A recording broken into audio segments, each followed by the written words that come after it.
She was a young woman overcoming obstacles. She had these cognitive challenges that created some difficulties. But she graduated from high school. She's just a woman who was looking for love. And she'd finally found it. He is giving her some sincere attention.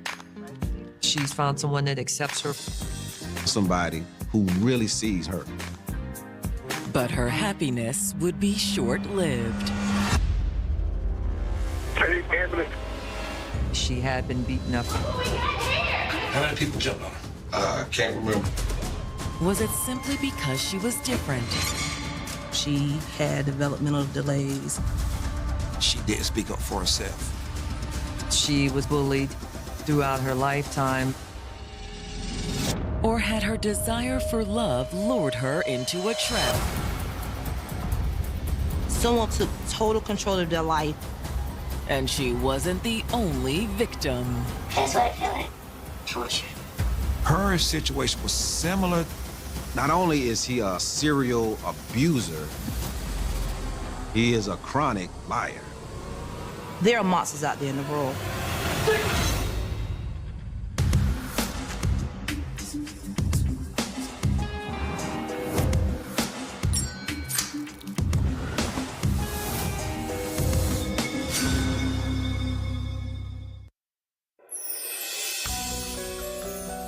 September 7th, 2014. It's a quiet Sunday evening in Lumberton, North Carolina, a town of only 20,000, 2.5 hours southeast of Charlotte. Lumberton is very rural. It's in the southeastern part of North Carolina. There's a lot of good in Lumberton. Everybody knows each other. And when things go down, news travels. And the 911 call that comes in at around 5 o'clock is sure to get everyone talking. Robertson County 911, do you need an ambulance or the law? Hey, ambulance. The caller is 29-year-old Christopher Lennon. My girl is not waking up. He says he's found his girlfriend, Princess Powell, unresponsive in their living room. You say she's not waking up? No. He doesn't have a working cell phone, so he went next door to use the phone to make the 911 call. Okay. Okay, stay on the line. After dispatching first responders to Chris and Princess's address, the operator tries to get some preliminary information. Do you know if she's breathing? I don't know. Christopher was hysterical. And based on what he tells the dispatcher, it's easy to see why. She's breathing about 2 months.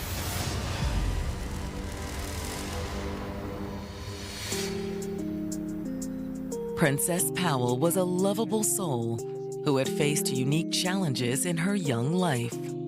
She did have special needs, which set her apart a little bit. Her level of thinking was probably about 5 or 6 years behind of what her actual age is. Talking about baby dolls or just talking about things that you expect a typical 9 or 10-year-old to discuss and not a 16 or 17-year-old. Which sometimes caused problems for the teenager. As far as Prince's and all kids that's in that bracket, the biggest challenge for them is peer pressure. She was one of the people that was bullied throughout her lifetime. And then when you fall within that spectrum, then you only want acceptance. So I think Prince's biggest challenge is, I just want to be treated like an individual. I want to fit in. Princess did finish high school, but soon faced a new challenge. She became pregnant. She might not understand the future ramifications of that, but in the right now, I can see her smiling and just, everybody she ran across, she probably was rubbing her belly and saying, I'm pregnant. But reality soon intervened. After she gave birth to her oldest child, she gave her parents custody. With her challenges, she wouldn't have been able to do everything as a mother. So like in the middle of the night when a child wake up, she may need to warm a bottle or diaper change. She would have needed that assistance or someone to help her to be able to understand that. This is a real live baby. It's not a baby doll. Although her parents had legal custody and responsibility of her son, Princess remained in his life. She still lived with her parents. She was able to spend time with her son. Her mom and stepdad make sure the child is well cared for. But the experience left Princess wanting more from life. She's just a woman who was looking for love. Sometimes we need to be reminded that just because someone has special needs, that doesn't mean that they can't have secure attachments. And in 2011, at 18 years old, she finally found it when she met Christopher Lennon. He was 8 years older than her. To an 18-year-old that might have been impressionable and looking for love, not even considering having special needs, I could see where Princess might have thought he might have been her saving grace, very knowledgeable and more established. That would have been very appealing. That's especially true considering the bullying she experienced as a teen. Here Christopher comes along and is not one of those bullies. And he is giving her sincere attention. For someone like Princess with those cognitive struggles, that will make her feel like, whoa, I have found my soulmate. Finally, I found somebody who really sees me. You're so beautiful. She feels a sense of belonging, a sense of security. She seemed genuinely happy with him. The relationship moved quickly. When people have young love, they go full speed ahead. Before anybody realized anything, she was packing everything up and moving in with him. And the following year, she had even more exciting news. I'm pregnant. Really? Yeah.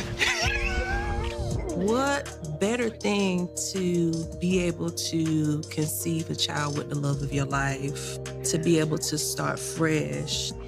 This was an opportunity to get it right. Another shot at giving birth to a child that she and her partner would love on and raise right there in their home. And then, less than a year after Princess gave birth to their little boy, the couple was expecting again. Even if there are some challenges as being a mother, it appears that she is functioning, she's moving on her journey. But now, Princess's journey appears to be in jeopardy. Chris called 911 and says he's found Princess unresponsive on their couch. Do you know if she passed out or what happened? No. Then, too distraught to talk, he hands the phone back to his neighbor. There was no cell phone, no landline in the home. So he went to a neighbor and borrowed their phone. He said he woke up. She was lying about it. Okay, tell him he needs to calm down. This was very scary for him. With first responders on the way, the dispatcher sends Christopher and his neighbor over to the couple's trailer to check on Princess. Okay, listen, is she breathing? Have him see if she's breathing. She can feel her breathe. The answer appears to be no. Ask him, does he want to try and do CPR? No, I think it's too late for that. I'm sorry? I think it's too late for all of that. The neighbor is someone who used to work at a funeral home. I think she gone. And when EMTs arrive on the scene a few minutes later, they confirm it. They declared her dead. And it didn't appear that she died from natural causes. They noticed bruising to her face. It was clear that she had suffered an assault of some kind. Major Crimes, we'll need you at this location, please.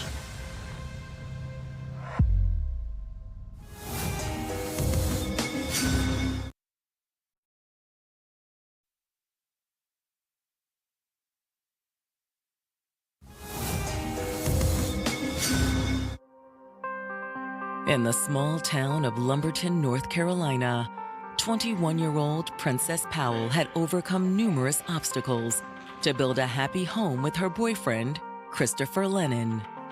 She's found someone that accepts her for who she is. They had a child together, and another one on the way.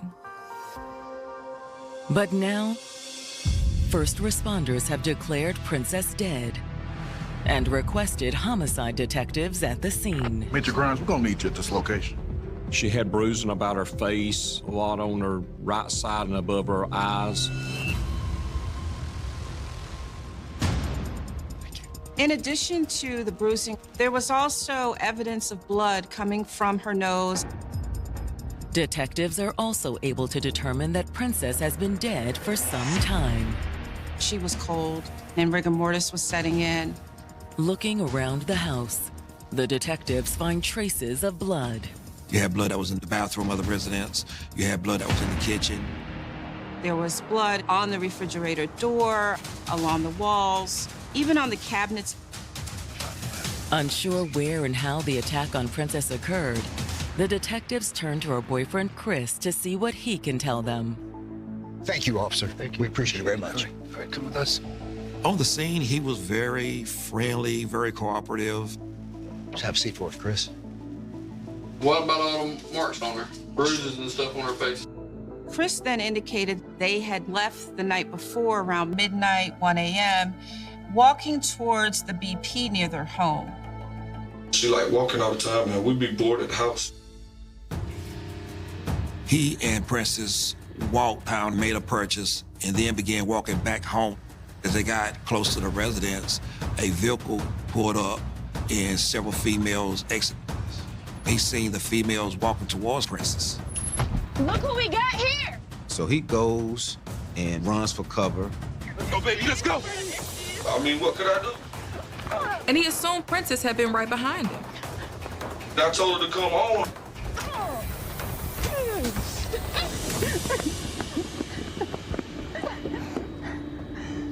Christopher says he hid. And when he heard the car pull away, he'd emerged to find Princess lying on the ground. He sees that You okay, baby? she has been beaten. I guess she couldn't keep up or something. You okay? She says she's okay, and they proceed to go home. Look, let's get you home. Come on. Back at the house, Princess cleaned herself up. Which could explain the spots of blood in the kitchen and bathroom. She's able to collect herself to the point that he says she's acting normal. But Christopher says that as the evening went on, he became increasingly concerned about Princess and their unborn child. At some point, she ends up in the bathroom for an hour. Babe. Babe. He thought that it possibly could have been a miscarriage because she was in there for so long. Princess. He was able to convince her to allow him into the bathroom, and he helped her off the toilet and back to the living room onto the sofa. But after he got her settled on the couch, things still didn't seem right. She sat up there talking out of her mind.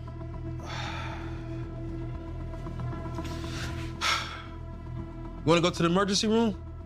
I think I just need to rest. Okay.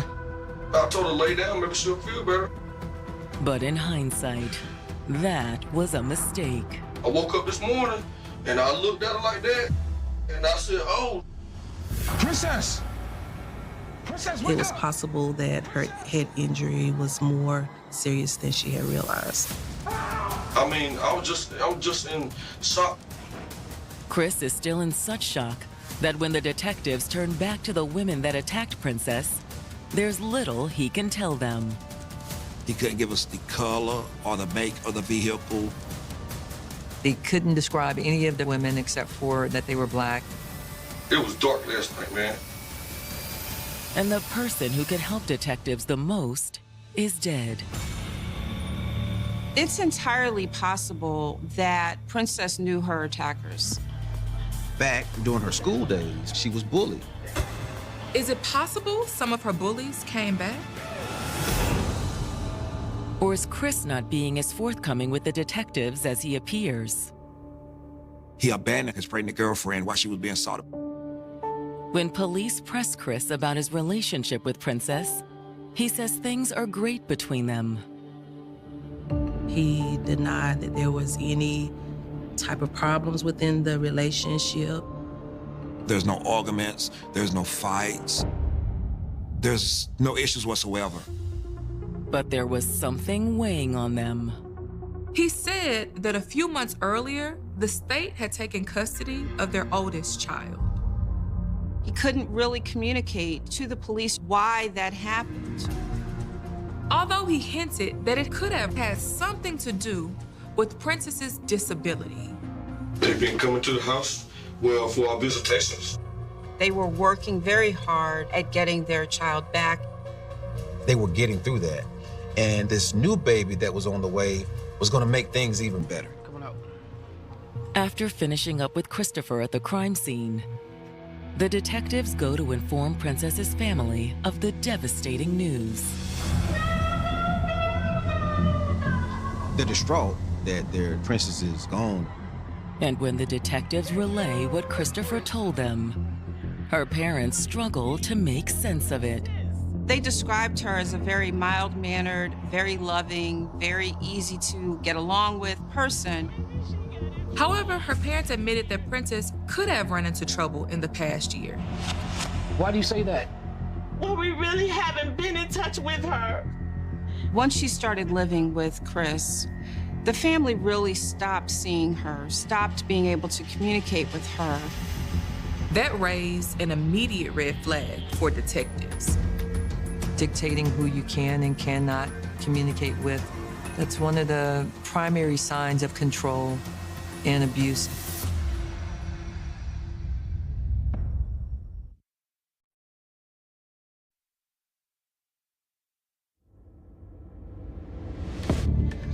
Princess Powell's family has just told the detectives investigating her murder that they haven't spoken to their daughter in nearly a year. Her family says that once she got with Chris, that she no longer communicated with them.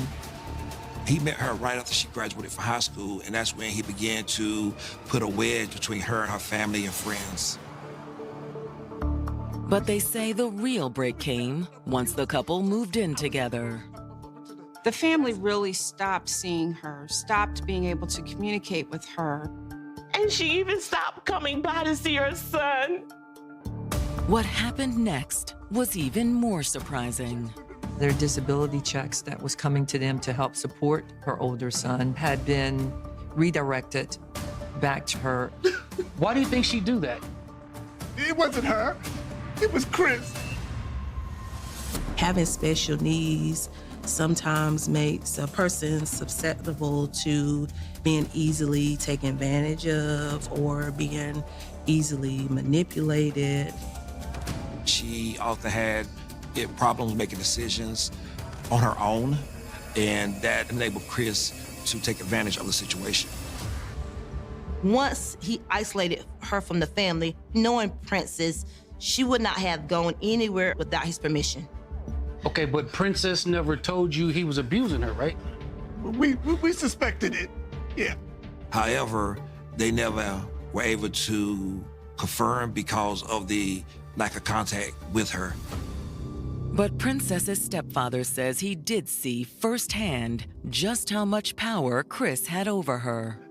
A month or two ago, I was at the gas station.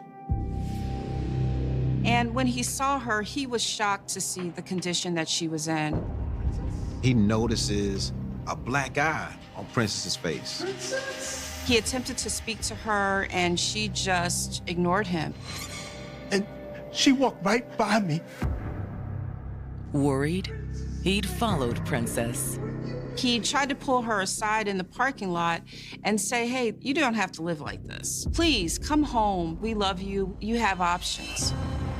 But Princess continued to ignore him. Princess, come on home, baby. We miss you. Princess. It wasn't long before Chris noticed, of course, and Chris just really went off on her stepfather. Leave her alone. He was telling him, I'm tired of seeing you around. You need to stay away. That was the last time I ever saw her. You both have our deepest condolences. Disturbed by what they've learned from the family, the detectives return to the trailer park to talk to Chris and Princess's neighbors. The neighbors never saw Chris beat Princess, but they did report hearing screams coming from the home where Princess and Christopher were living. It was a volatile, violent relationship, completely opposite of how Chris described it. The neighbors also say that Princess was very submissive to Chris. Several of the neighbors said that anytime you seen them together, he always walked in the front and she walked behind him and would often be seen with her head looking towards the ground. She didn't speak much. If you did try to talk to her, he would take over the conversation. She was not given permission to speak. She was not encouraged to participate in conversations. I immediately went to, this was a person who wanted to control her and would not let her be herself. But it's what their friends and neighbors, Melissa Nichols and Kevin Harris, have to say about the day leading up to the murder that really interests detectives. Chris had been drinking throughout the day, and they observed Princess walking behind him, and she appeared to be crying at some point. Now, can you tell us why you think Princess was crying? He beat the crap out of her, would be my guess. On several occasions, Chris would tell him about the times that he beat Princess. Chris was very vocal and very bold about his life with Princess, that he's got a relationship where he's doing what he wants to do. And what he did most was beat up Princess. So you saw Chris hit Princess? Well, not exactly. But according to Kevin, it wasn't really a secret either. He told detectives that a couple months prior, they dropped by the trailer to see Chris and Princess. We never actually saw her that night. Chris actually told them, she can't come out right now. He told them, I beat her bad. She looks like a monster.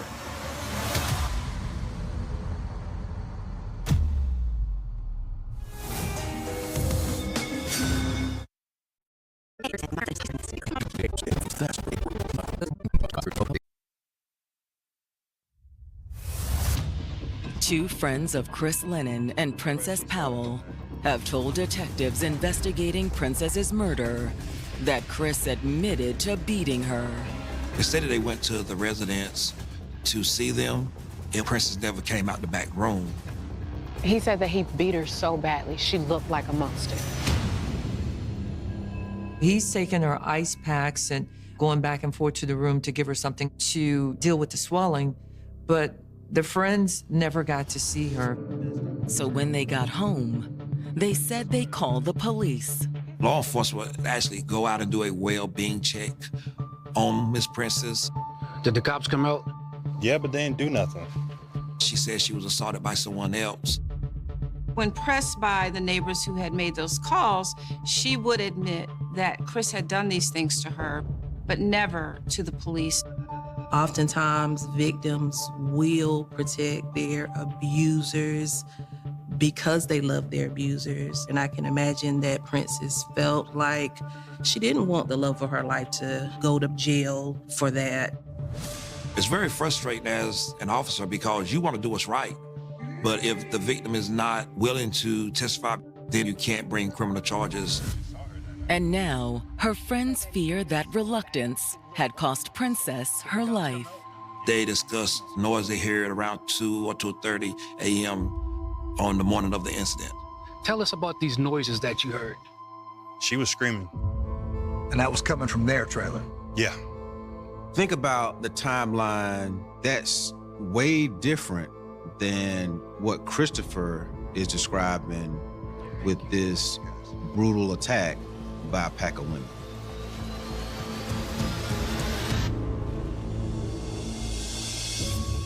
After talking to the couple's friends, the detectives bring Chris in for a formal statement. Detectives start by going back over what he told them at the scene. The location that we took the first statement was in my patrol car. At the beginning of the interview, he was very calm. But as the interview began to Then you only want unveil acceptance. his So I untruthfulness, think Prince's his whole biggest demeanor challenge- changed, his attitude changed. The only person that told me y'all had this great relationship was you. Who? Nobody else don't know us. The detectives counter by describing what neighbors had told them. There's one thing other everybody always said. You walk first and she walked behind with her head hanging low. They also talked about how friends and neighbors said he rarely let Princess speak to them. That's because she can't talk that good. She can't talk that good? Nah, she can talk. She talk to me fine, but she'll mess up sometimes and she don't want to be embarrassed around somebody. And when the detectives ask him about the time he'd beaten Princess so badly he'd locked her away so her friends wouldn't see, he denies it completely. I don't lock my girl. Our bedroom doors don't even lock. How could I lock her in the bedroom? And then you would treat her with cold rags because you beat her and she looked like a monster, according to what you told this person. What? I told the person what? That you beat her so bad he can't see because she like a monster. No, I did not say that. He claimed that his neighbors fabricated the whole story. Me and him done got in fights before. And he don't like me. When the questioning turns to the night of the murder, Chris continues to deflect. Somebody said that they seen y'all walking from a couple of trailers back over that way last night, and that she was walking behind you crying. That would have been a true statement? They're asking questions about shrieks and screams coming from the home. I don't know what you're talking about with that, sir. So somebody said they heard fighting going on in your house last night. They weren't telling the truth either. Nope. Nobody want to say that because we don't do stuff like that. Well, yeah, somebody said that. Well, if they did, they lied. Chris is still sticking to his story, in spite of everyone saying the same thing. He maintained that the death of Princess was a result of her being assaulted as they walked home by several females. You seen the vehicle pull up? Mm-hmm. So was it a car or was it a truck? I say maybe, I can't ever remember, man. So much stuff happened last night, you know? Chris says all he knows for sure is that he woke up the next morning and Princess was dead. Princess! I told you what happened, that's what happened. But as the interview goes on, the detectives have even more reason to suspect that's not the case. As the truth was being unveiled about him being dishonest in the death of this Princess, he began to get nervous. He would begin to wipe his forehead, state it was hot in the room. You want me to open that door, Bert? Maybe to cool off a little bit? Yeah, but I'm really ready to go because, like I said, I ain't did nothing. I mean, like I said, I don't know why I woke up to my girl like that. I mean, if I would have did something like that, I would have not even tried to make a commitment or anything with coming down here or nothing like that. I would have been trying to get halfway to Mexico right now. The detectives don't believe him. But Another they'll need shot more evidence at giving to birth charge to a him. child. They have to let him go. After securing a search warrant, they head back to the couple's trailer.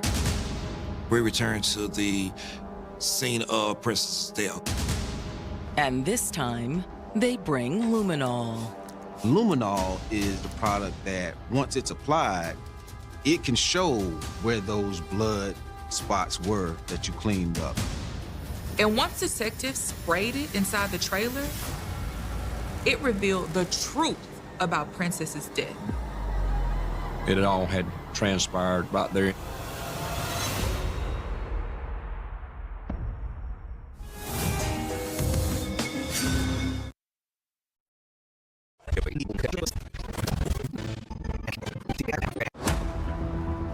Detectives in Lumberton, North Carolina, are all but convinced that Christopher Lennon is responsible for the death of his girlfriend, Princess Powell.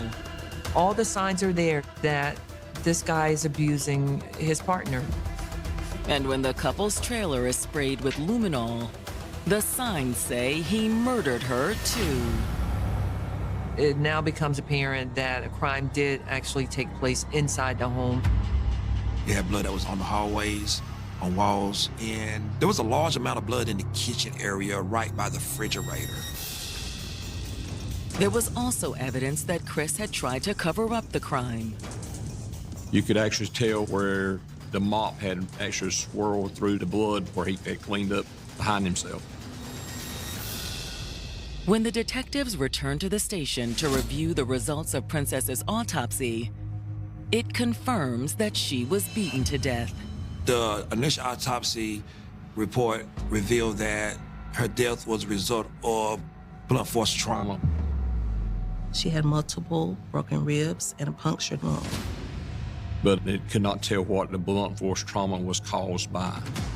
However, the autopsy does show that her death couldn't have been caused by an attack on the side of the road, as Chris claimed. Her injuries that she sustained were so bad that there was no way that Princess could have made it home. So the story that Chris painted for the police initially, where she'd got back to the house, became completely unreasonable and illogical. We knew that Chris wasn't being truthful. The autopsy also confirmed that Princess was pregnant. However, while Chris told detectives she was only 2 months pregnant, the autopsy says otherwise. She was a lot farther along. The fetus had developed to the point where you could recognize the little fingers and the little toes and the eyes. With the results of the luminol and the autopsy, the detectives have enough evidence to charge Chris. He was arrested and immediately taken into custody for the death of Miss Princess and their unborn child. He's charged with first-degree murder and the felony murder of an unborn child. But despite the mountain of evidence against him, Chris continues to insist he's innocent.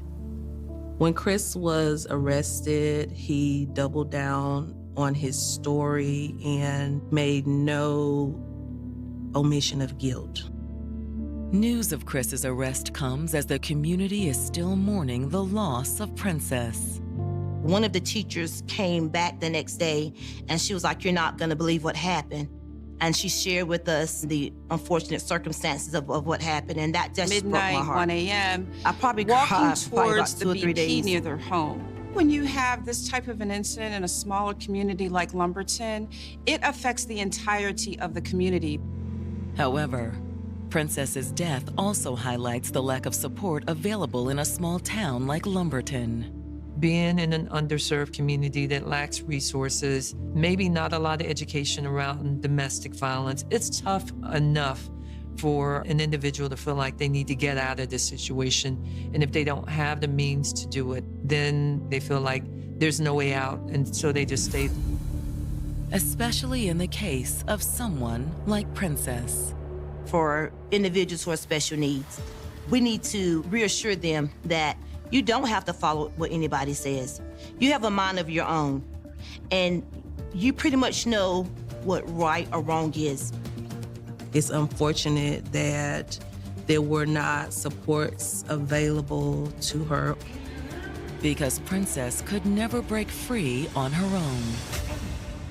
People would notice these marks on her body and would ask her, "Princess, what are these marks on your arm?" And she would always, "Oh, no, you know, I burned myself cooking." She would always provide cover for Chris. And as the detectives build their case against him, they discover Princess isn't the first woman Chris has abused. We started interviewing past girlfriends who was connected to Christopher. That's how the detectives find a woman named Kelly Howell. And Kelly Howell is a former girlfriend of Christopher. She felt compelled to come to talk to the detectives. She understood all too well exactly the life that Princess lived with Chris. He's beat, abused every girl he's been with.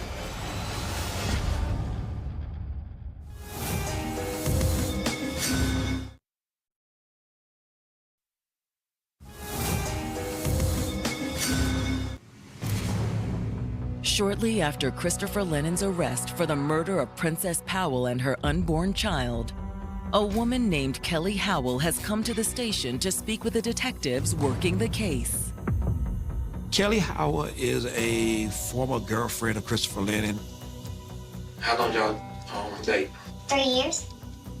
Kelly said that when she heard about Princess's death, she automatically knew in her heart that Chris had caused this young lady's death. According to Kelly, that's because she knew exactly what Princess had been through. She stated that Christopher was very, very controlling and that she was unable to maintain jobs because of his control, his anger. He was very jealous. If I went around anybody that was a guy, whether I knew him or not, I couldn't speak to him. If she went to a grocery store and they acknowledged her or called her a name such as babe, she would be beat when she got home. I had black eyes. He hit me all in the face. She stated that she experienced several physical assaults. He held me down, and I remember him asking me questions, and he would burn me, light a lighter, and burn me with it. And I still got a scar right there. She says that Christopher's abuse was so bad that she often feared for her life. There was times that he would grab me by my throat, and I just wouldn't know if he would let me go in time.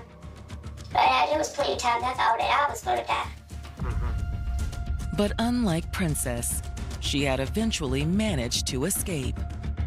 Kelly had some freedoms and was able to have some autonomy where Princess did not. She had the freedom to go to work, They were working to very drive. hard at getting their child And one back. day she left They were getting through that. and never And looked this back. new baby that was on the way was going to make things even. But when she heard what happened to Princess, Kelly knew she had to come forward. You know, I swear to God, I heard about this girl being beaten to death, found on a couch in that trailer park. He was the first person to come to my head. He was the first person. The detective has no doubt that Kelly's instincts are correct. Her situation was similar to Miss Princess's, but I think he learned from her relationship. Princess could not work. She was not allowed to work. She was not allowed to go anywhere. And his first relationship, she got away. And I think this relationship, he wasn't going to let that happen. And unfortunately, Princess's disabilities made her easier to control. He knew what women to target, and he actually built his skills from prior relationships. But no matter how much he honed his manipulation tactics, there was one thing Christopher couldn't change. Why don't you listen? He was very easily angered. And the detectives believe that's what took over him on the evening of the murder. Chris had been drinking throughout the day, according to witnesses, and I think something triggered him, that evilness that he possessed, and that is when the assault occurred. Why you made me chase you, huh? Huh? Where you going, huh? Stop! It wouldn't have been unusual for him to beat his partner, to torture this young lady and abuse her.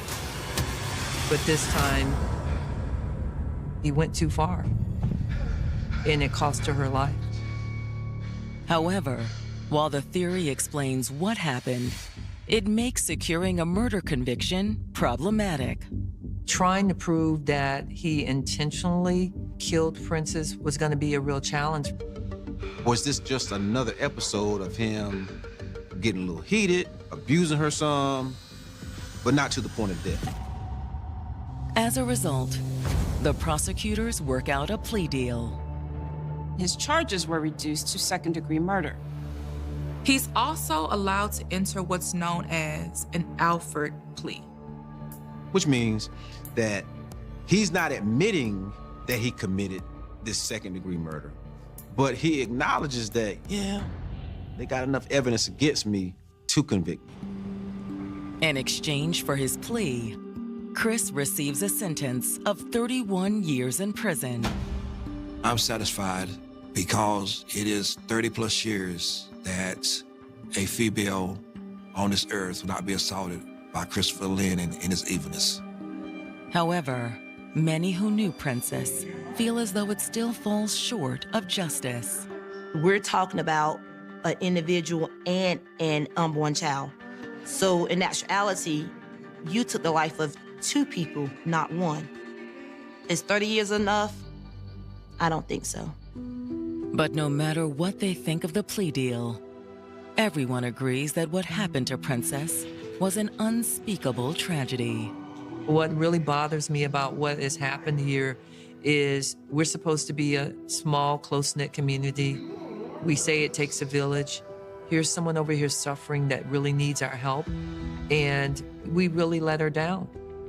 To take advantage of anyone is bad, but to specifically target people such as Princess is even worse.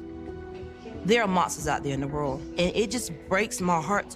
The world lost a bubbly, energetic human being. He took the life of someone who was loved, a person who was fragile and timid, but was loved.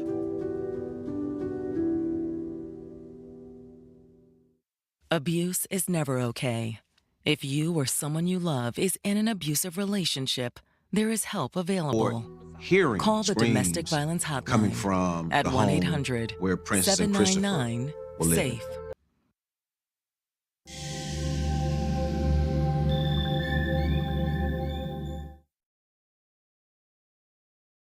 The curtain rises on an enigma, a profound darkness that descended upon a generation and refused to lift for nearly 40 years. The murders are the ultimate mystery. Where were they killed? By whom and with what motive? Were they killed deliberately or by chance? These were the pressing, agonizing questions which, as of now, have no answers. For over a third of a century, the serene, historic Colonial Parkway, a jewel in Virginia's crown, became a symbol of terror for a generation of Virginia. It was transformed from a place of beauty and solitude into a canvas for unspeakable horrors, a shadow that stretched across countless lives, across numerous communities, leaving an indelible mark on the Commonwealth. 8 young people, all may have died at the hand of the same killer. This terrifying proposition suggested a singular, malevolent force at play. It's Virginia's oldest and largest serial killing spree, a grim distinction no state wishes to claim, known throughout the nation simply as the Colonial Parkway murders. A phrase that evokes a chilling sense of dread, of idyllic scenes stained by violence, of young lives abruptly and brutally extinguished. The profound shock and growing dread in the community could be encapsulated by a single, desperate realization.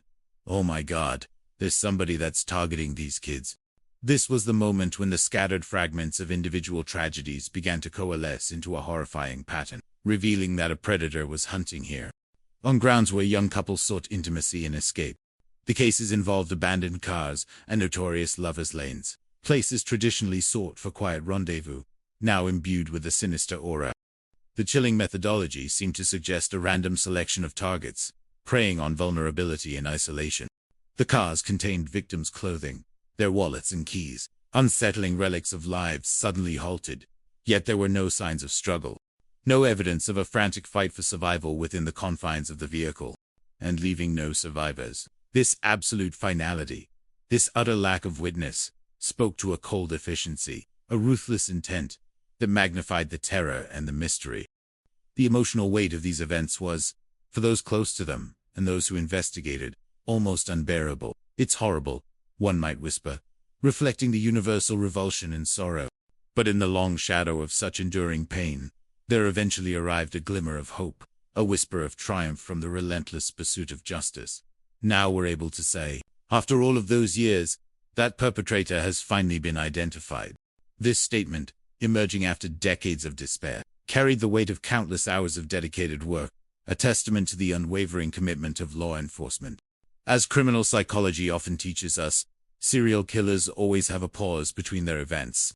This lull, this period of dormancy, is not an act of repentance or success. It's merely a transient state, a quiet interlude before its time, as the insidious hunger returns. Let me do this again, a perverse internal monologue might echo, because God, it was good the first time. This chilling thought process underscores the predatory nature of such individuals, who often feel a distorted sense of mastery and satisfaction from their heinous acts. I spent my career closing murder cases, reflects a seasoned veteran, embodying the gritty determination of those who stand on the front lines of justice. But I'm not the only one who answered the call. It takes a rare breath to solve the unsolvable, to catch a ruthless killer, to find justice for the dead. That's what it takes to be an American detective. This isn't just a job, it's a calling, a profound dedication to those who can no longer speak for themselves, a relentless pursuit of truth in the face of profound evil. The terrifying saga of the Colonial Parkway murders begins on a crisp autumn evening, with the discovery that ignited a nearly 40-year quest for answers. At about 5:30 in the evening, two park policemen respond to a 911 call reporting an accident on the Colonial Parkway. The mundane call quickly morphs into something far more sinister, the veneer of routine peeled back to reveal a gruesome truth. They are flagged down by an individual, his agitation palpable, his directions urgent. They follow him a short distance to an embankment above the York River which flows through the park, a river that has witnessed centuries of history, now about to bear witness to a horrific modern crime. What greets them is a sight that chills to the bone. They see a 1980 white Honda sedan, its nose first in the river, its tail perched precariously on the bank, a picture of distress. Their immediate, instinctual response is humanitarian. They immediately work their way down to see if there's someone trapped in his car, their concern focused on rescue, on mitigating harm. But as they approach, as they peer into the silent interior, their concern twists into unspeakable horror. They find two women in a car with a ghost-like appearance, their stillness unnatural, their faces conveying a vacant dread, and their throats have been deeply slashed. This chilling discovery shatters any illusion of an accident. This is not an accident. The realization dawns with sickening clarity. It's a homicide. The very air seemed to thicken with the sudden weight of death and malevolence. For those tasked with untangling such knotty webs of crime, the scene often lingers, haunting the corners of memory. What you see in front of you is the actual Colonial Parkway, Danny Plott explains, his voice a gravelly echo of past investigations. My name is Danny Plott. During the Colonial Parkway murder investigations, I was a special agent with the Virginia State Police. His direct address draws the audience into the gritty reality of the scene, establishing him as a crucial figure in this prolonged hunt for justice. He clarifies the setting, offering historical context that underscores the stark contrast between its intended purpose and its grim reality. Back when the 1986 murder occurred, the Colonial Parkway was similar, but it wasn't as well maintained. The picturesque beauty of the natural surroundings masked a profound vulnerability. It's a beautiful scenic drive, but in the late 80s, when these murders occurred, it was a pretty dark and spooky place. The darkness wasn't just physical, it was a psychological darkness that crept into the collective consciousness of the community. Plott is described as an old-time cop, a descriptor that speaks volumes about his experience, his unwavering commitment to the badge and to the truth. Danny has suffered the slings and arrows like me of the press and the public and the two-bit politicians, and so on and so on. This camaraderie among seasoned investigators, forged in the crucible of public scrutiny and relentless pressure, is a powerful bond. The shared burden, the common frustrations, the often thankless nature of their work all contribute to an understanding that runs deep, so it was a natural thing that he and I became friends. Such friendships are often a lifeline in the demanding world of homicide investigation, offering a sanctuary of understanding and mutual respect. The narrative shifts slightly to a more personal interaction, a brief exchange between two professionals united by a shared passion for their work. "Hey man, how are you?" A casual greeting, betraying the underlying seriousness of their connection. The same, "Still walking around." The reply, a testament to resilience, to simply enduring the wear and tear of a tough life. This exchange hints at a history, had shared experiences that transcend a mere professional acquaintance. Danny Plott's introduction to the narrator, a renowned figure in his own right, was born of admiration. Danny first called me because he liked my show. I watched an episode of Homicide Hunter, and Joe's show was wonderful. The praise is genuine, a recognition of skill and storytelling prowess.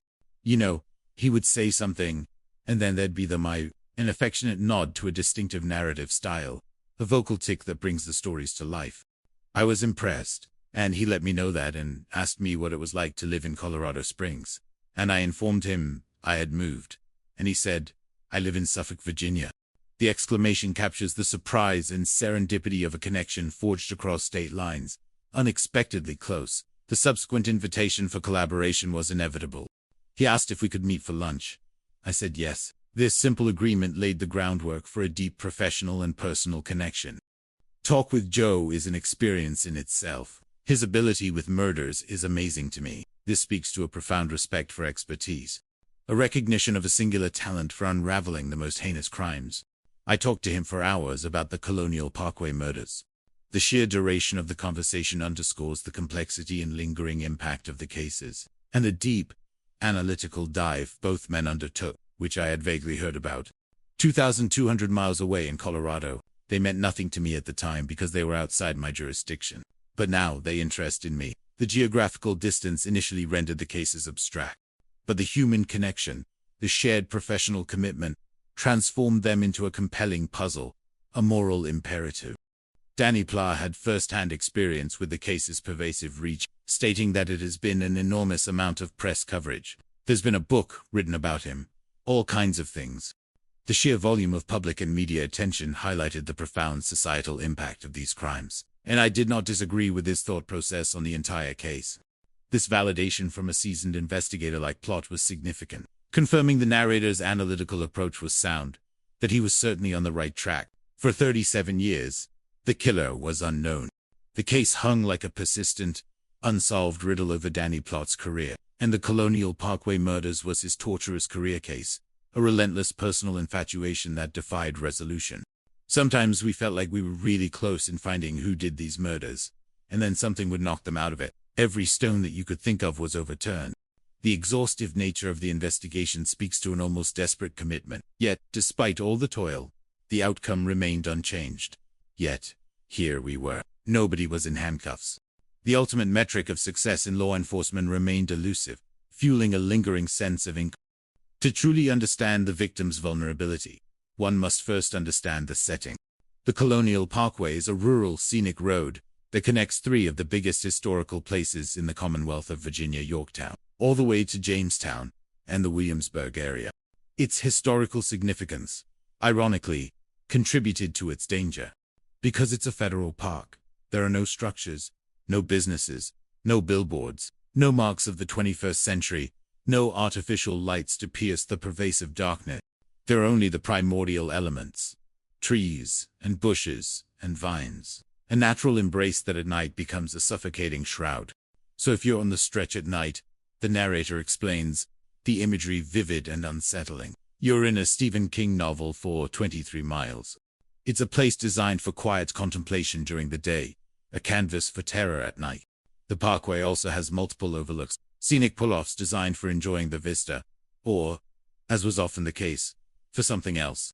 You can call it the lover's lane, the speaker notes, without judgment, merely stating a sociological fact. If you wanted privacy, it was the perfect place.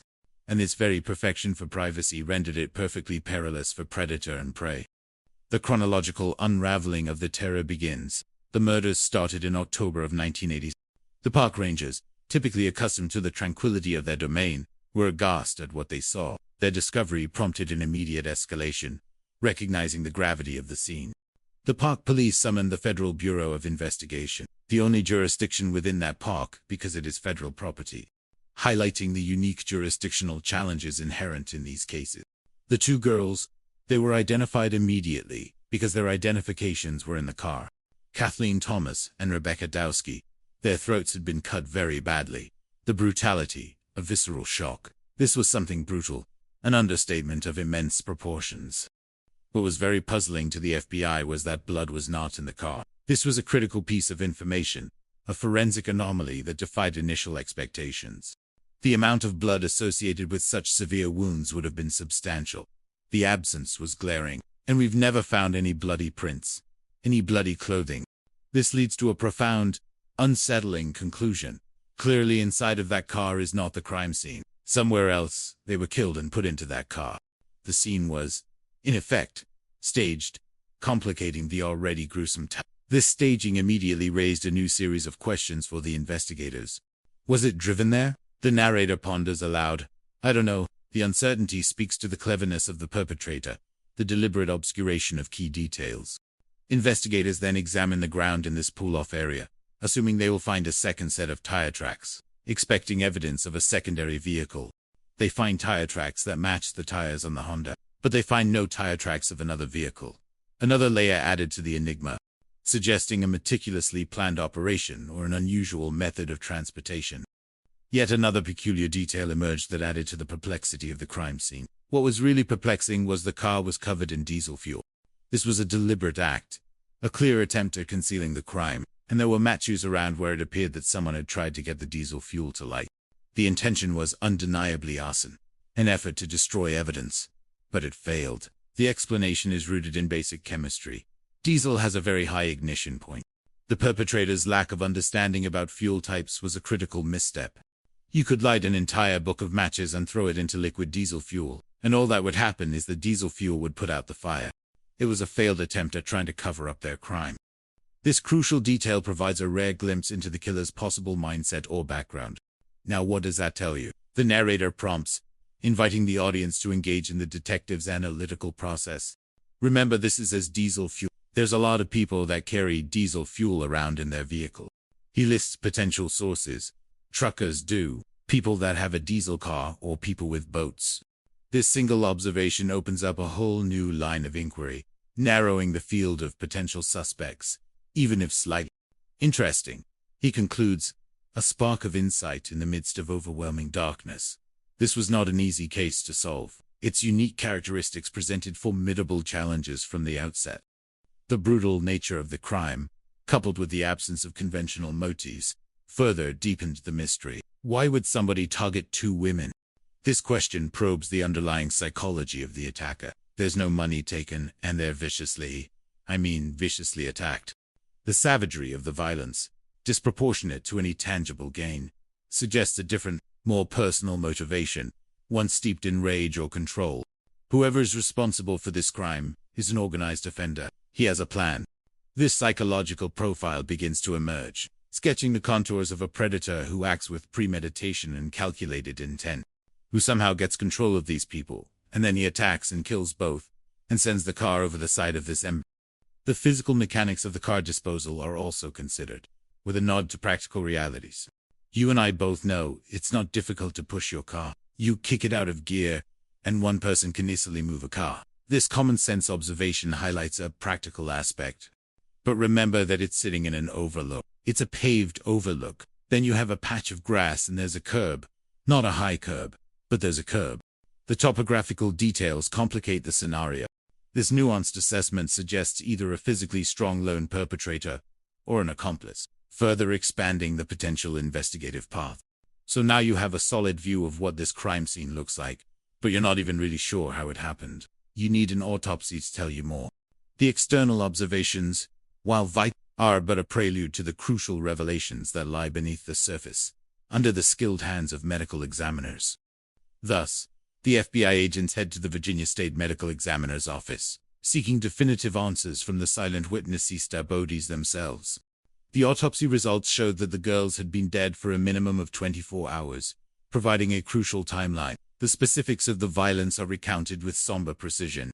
Rebecca's throat was cut, and it was cut viciously, but Kathleen was almost decapitated. The distinction in the degree of mutilation offers a chilling insight into the killer's intensity. There's a brutality in that. I think that says that somebody was really angry for whatever reason. The visceral rage implied by the acts hints at a deep-seated emotional or psychological driver behind the violence, not just cold calculation. Crucially, the autopsy reveals a lack of one particular, often common, motive. There was no evidence of sexual assault on either victim.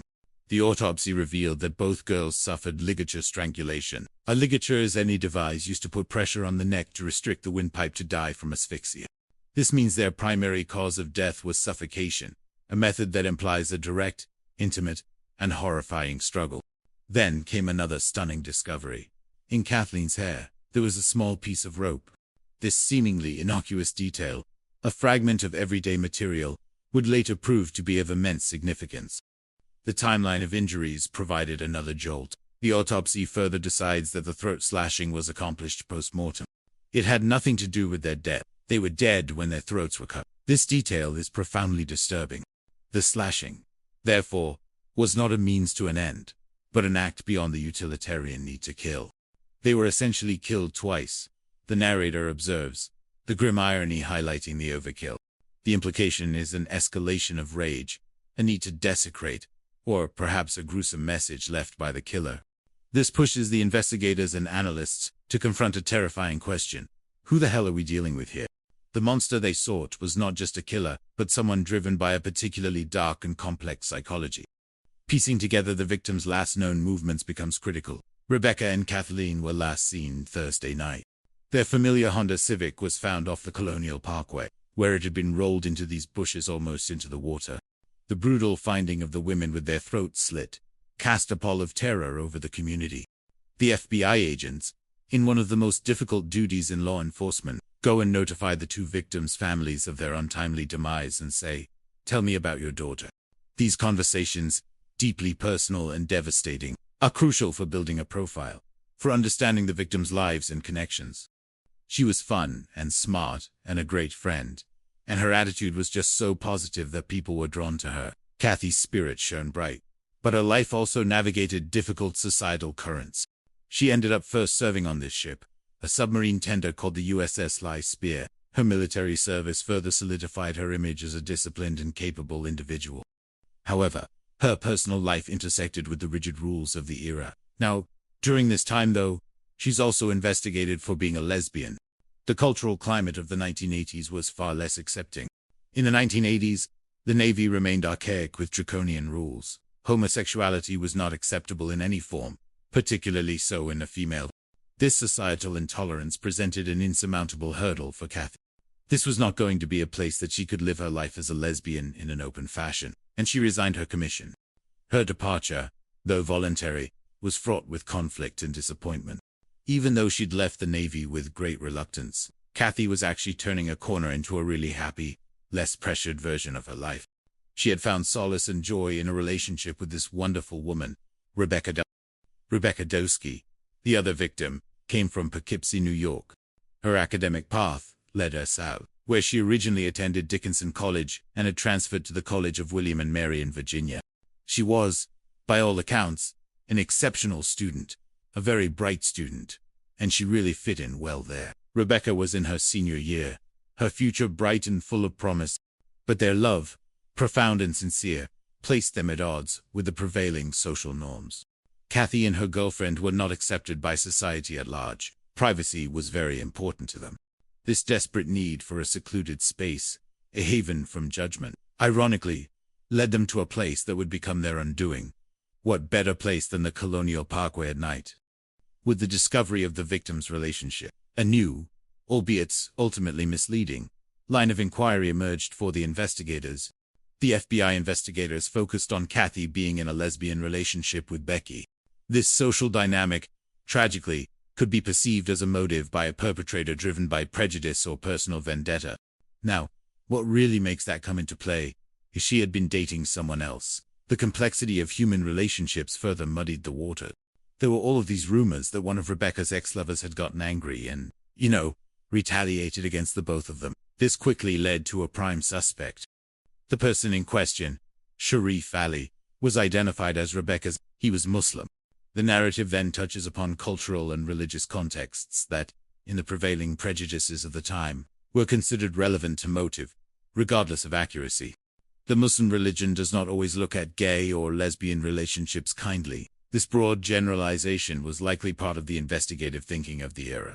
The perceived slight fueled the suspicion. Sharif Ali realizes that Becky has left him for another woman.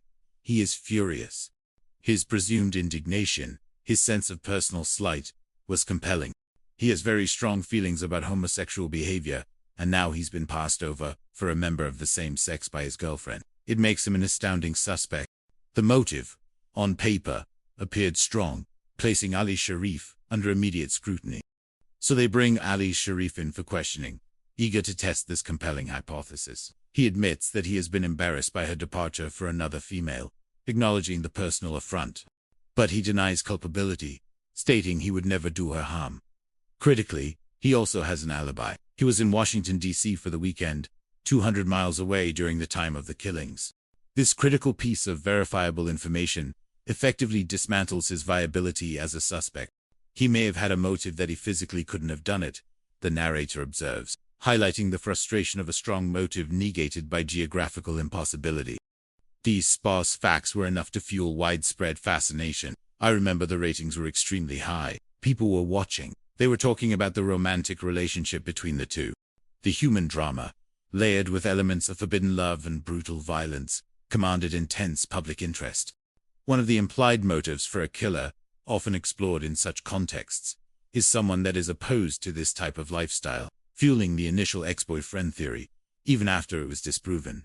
Friends say driving along the Colonial Parkway was a Thursday night routine for Dowski and Thomas. This habit, a quest for privacy, became tragically predictable. But what happened October 9th wasn't routine. It was murder. The blunt statement underscores the violation of a familiar, harmless custom. I don't think we understood the full gravity of what happened out there in October of '86 until September of '80. The full horror, the wider pattern, would only begin to emerge almost a year later, escalating the initial dread into widespread panic. Then I think it took on a different life of its own. The nightmare indeed took on a terrifying new life. An olive-white sheriff's deputy is out patrolling the Ragged Island Wildlife Management Area, a place of quiet nature, but also known for its secluded spots. Something was going on. The deputy instinctively knows. The truck was running, the radio was on, and there were shoes and articles of clothing in the truck. These details, suggesting an abrupt departure, a sudden abandonment, amplify the sense of unease. He was a resident of Newport News, Virginia. His mother has already reported him missing because he didn't return home after an evening out, confirming the initial fear. Further investigation links him to a companion. The last time he was seen was in the company of a young lady named Robin Edwards. Robin was also a Newport News resident, and she was 14 years old, and was also missing. The dual disappearance raises the alarm to a fever pitch. Now everyone is alarmed. So where are the occupants of this vehicle, and what has happened to them? The eerie silence of the abandoned truck speaks volumes about an unseen terror. Ragged Island is described as a creepy place to go. Its very seclusion, initially a draw, now becomes a source of foreboding. It sounds a lot like Colonial Parkway. The narrator points out the unspoken dread that a pattern, a monster, had re-emerged, now in a slightly different but equally vulnerable locale. They had a feeling this wasn't going to end well, and they were right. The premonition of tragedy proves horrifyingly accurate. The initial reports confirmed the grim truth. 20-year-old David Noblin, Robin Edwards were last seen Saturday night. His truck was found with the keys in the ignition, door open, and radio on near the James River Bridge. The striking similarities to the previous Colonial Parkway incident could not be ignored. The Olive-White Sheriff's Department launches a massive search, a desperate race against time. The terrain, however, presents formidable obstacles. They could be almost anywhere. The urgency escalates, bringing in significant resources, personnel from multiple agencies, a helicopter, search dogs. This all-hands-on-deck effort speaks to the severity and high-profile nature of the dual disappearances. This search goes on for days. The relentless pursuit, fueled by the family's agonizing hope and the investigators' grim determination, pushes forward through every conceivable hiding spot. And unfortunately, on the third day, they found something. The word something hangs heavy in the air, a euphemism for the unspeakable. Amidst the official search, the unbearable agony of a parent drives an extraordinary, heartbreaking personal quest. My dad was out there at Ragged Island, chest waiters, walking that whole area, looking for him. Carl Noblin. The sheer will, the refusal to yield to despair, of a father searching for his son, is profoundly moving. There were people that were telling Carl Noblin not to go down the beach. He said, "You aren't going to stop me. I'm going down there." This defiant act of love and desperation yielded a result both tragic and heroically poignant. David Noblin's father, Carl Noblin, found the bodies. The emotional impact of this discovery, borne by a grieving parent, is immeasurable. I can only imagine what that's like, because they were not in very good shape. Broken-hearted. The repetition underscores the profound trauma, the permanent fracture of a life, and we were out there with them. It was so devastating. The communal grief, shared by investigators and family, cemented the horror. Carl Noblin was a broken man, a parent's worst nightmare, lived out in agonizing detail. Yeah, my dad didn't even have a chance to call us and give us a heads up. My mom and I, we found out on the news. I remember hearing on top of the screen, "My God, it was horrible." The cold, impersonal delivery of such devastating news through a media broadcast is a secondary cruelty, further amplifying the family's shock and sorrow. It's not fresh water, it's not salt water. This unique characteristic of the water had grim consequences, and that did not do good things to human body. The effect of decomposition in such an environment is particularly harsh. Both bodies are bloated from decomposition, having been out for 3 or 4 days. The physical state of the remains further underscored the brutality of their demise. The initial findings from the autopsy revealed horrifying specifics. Robin Edwards had 1 gunshot wound, execution style, to the back of her head. The phrase execution style speaks to a cold, premeditated intent to kill. David had 2 gunshot wounds, a gunshot wound to the left shoulder, and 1 shot to the back of the head. The sequence of events in David's death prompted speculation among investigators. I think Robin was shot first, and I think David knew he had 1 chance. We speculate he tried to climb a sandy clay bank, and he was within almost grabbing distance of a tree line. That's where he was shot once in the shoulder. That incapacitated enough to where he was then shot in the back of the head and killed. This paints a picture of a desperate attempt at escape, a fleeting hope extinguished by a ruthless killer. However, a strong, impassioned voice of familial knowledge challenged this speculation. I totally disagree with that. He would definitely not run from a fight. Even if the guy had a gun, he wouldn't run from it. This fierce defense of David's character, his inherent courage, reminds investigators that forensic theory must sometimes contend with the intimate knowledge of those who knew the victims best. The divergence of opinion highlights the difficulty in reconstructing a silent, unseen struggle. Another perplexing question presented itself to investigators. So why are these bodies such a long walk from where the truck was located? Why would they go such a far distance from this vehicle? The practicalities of the terrain further deepened the mystery. If you leave that parking lot and you want to go down here, you have to walk down this boardwalk because all this is marshland, like swamp. So to get down to here, good little walk. Yet, the critical detail of their clothing presents a contradiction. But you don't walk down a wooden, older boardwalk barefoot. Not willingly. No, not willingly. This simple, irrefutable observation leads to chilling possibilities. So how did they end up down there? 2 possibilities. My opinion, they're running from somebody barefoot because they don't have time to put their shoes on, or they're marched down there by the perpetrator. Both scenarios paint a terrifying picture of coercion and panic. With the discovery of the body, the immediate next step for investigators is to build a profile by understanding the victims and their lives, seeking any potential enemies or conflicts. So who would want to murder these 2 people in cold blood? Investigators go to the families to see if they can determine suspects. The emotional journey of grieving families, forced to delve into the lives of their lost loved ones for clues, is immense. This is the way I see my brother. Like this one, just him. Lay back, cutting up, having fun, smiling. You know. These tender memories humanize the victims, transforming them from crime statistics into cherished individuals. I definitely looked up to David. He tried toughening me up, and he did it with kicking my butt a lot. The brotherly affection and respect are clear. He was a great brother. Robin Edwards, a young girl, also left a profound mark on those around her. I met Robin through my cousin, Jason. We went to the same school together. She was always a real cool person. The raw honesty of the family's reaction to her death echoes the Noblin's pain. We had sort of prepared ourselves for them to find her either hurt, possibly drowned. We were not prepared to find her murdered. The gut-wrenching shock of cold-blooded murder is an entirely different level of devastation.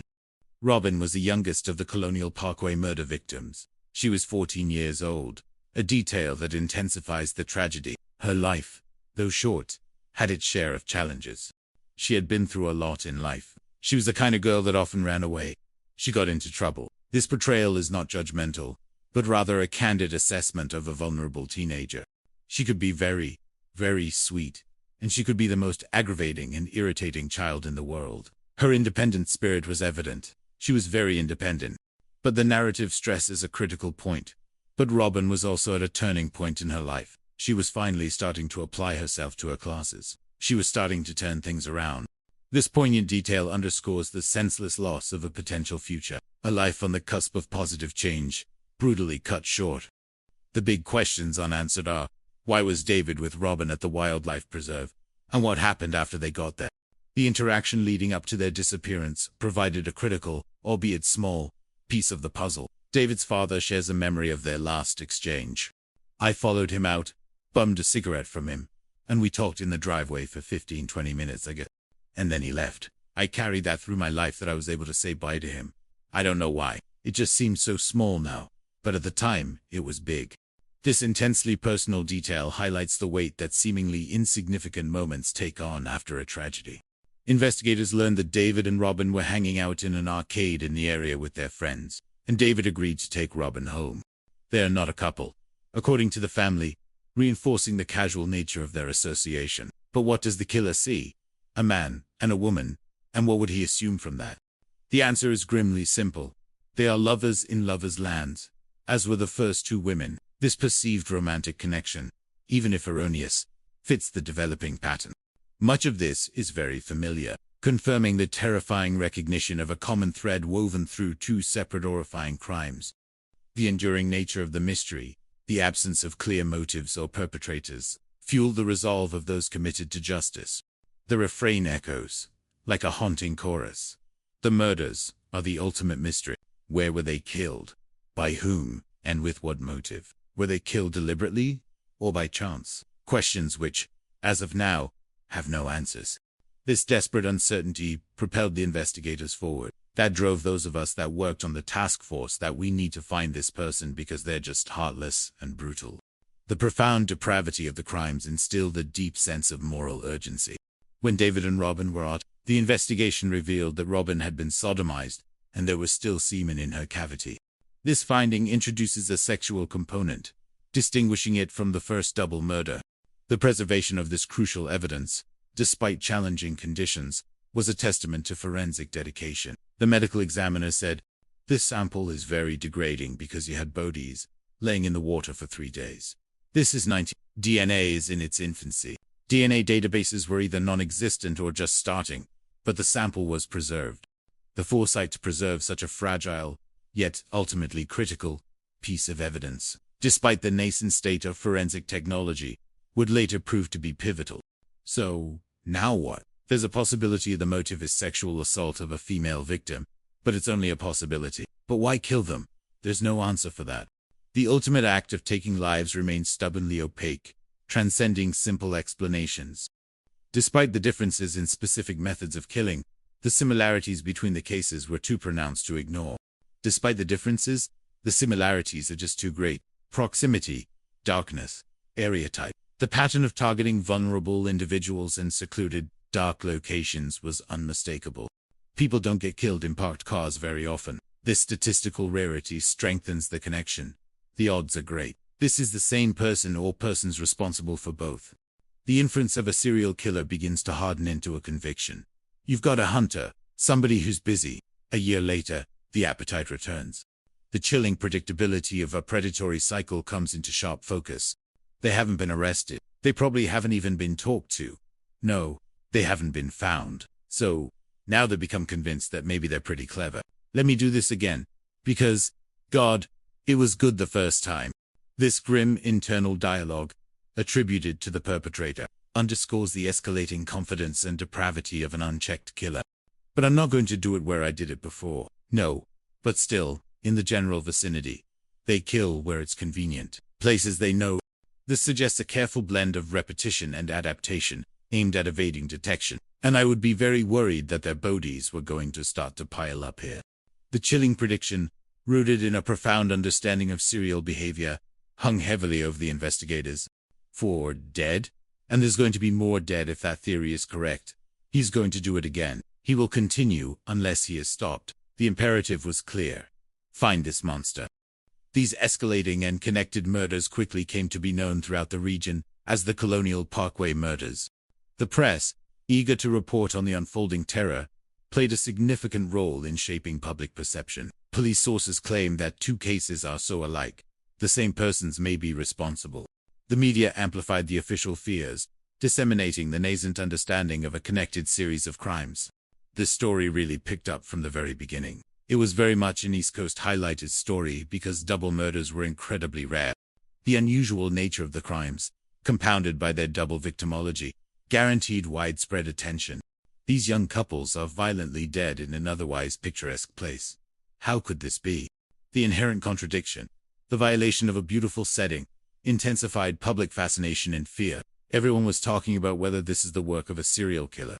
The terrifying possibility, once whispered, became a widespread discussion. Once the police realized, oh my God, We're dealing with connected crimes, or potentially connected crimes. Police presence on the parkway increased dramatically.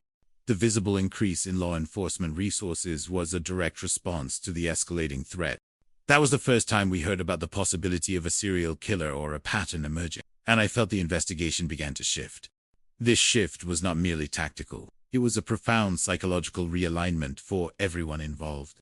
It turned this area upside down. I mean, people were scared to go up and down the parkways, and my mom was scared to death when I went out. Scared to death. The fear was palpable, personal, and profoundly unsettling. Everyone is very busy now looking for people who seem to be out of the area, seem to be doing something that doesn't look right.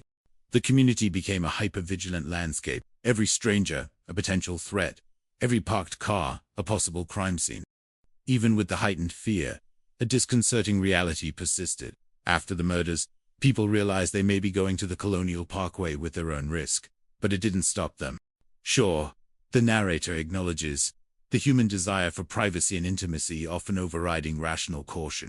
The last thing they thought of is that they would get approached or grabbed on the Colonial Parkway. The idyllic setting provided a false sense of security.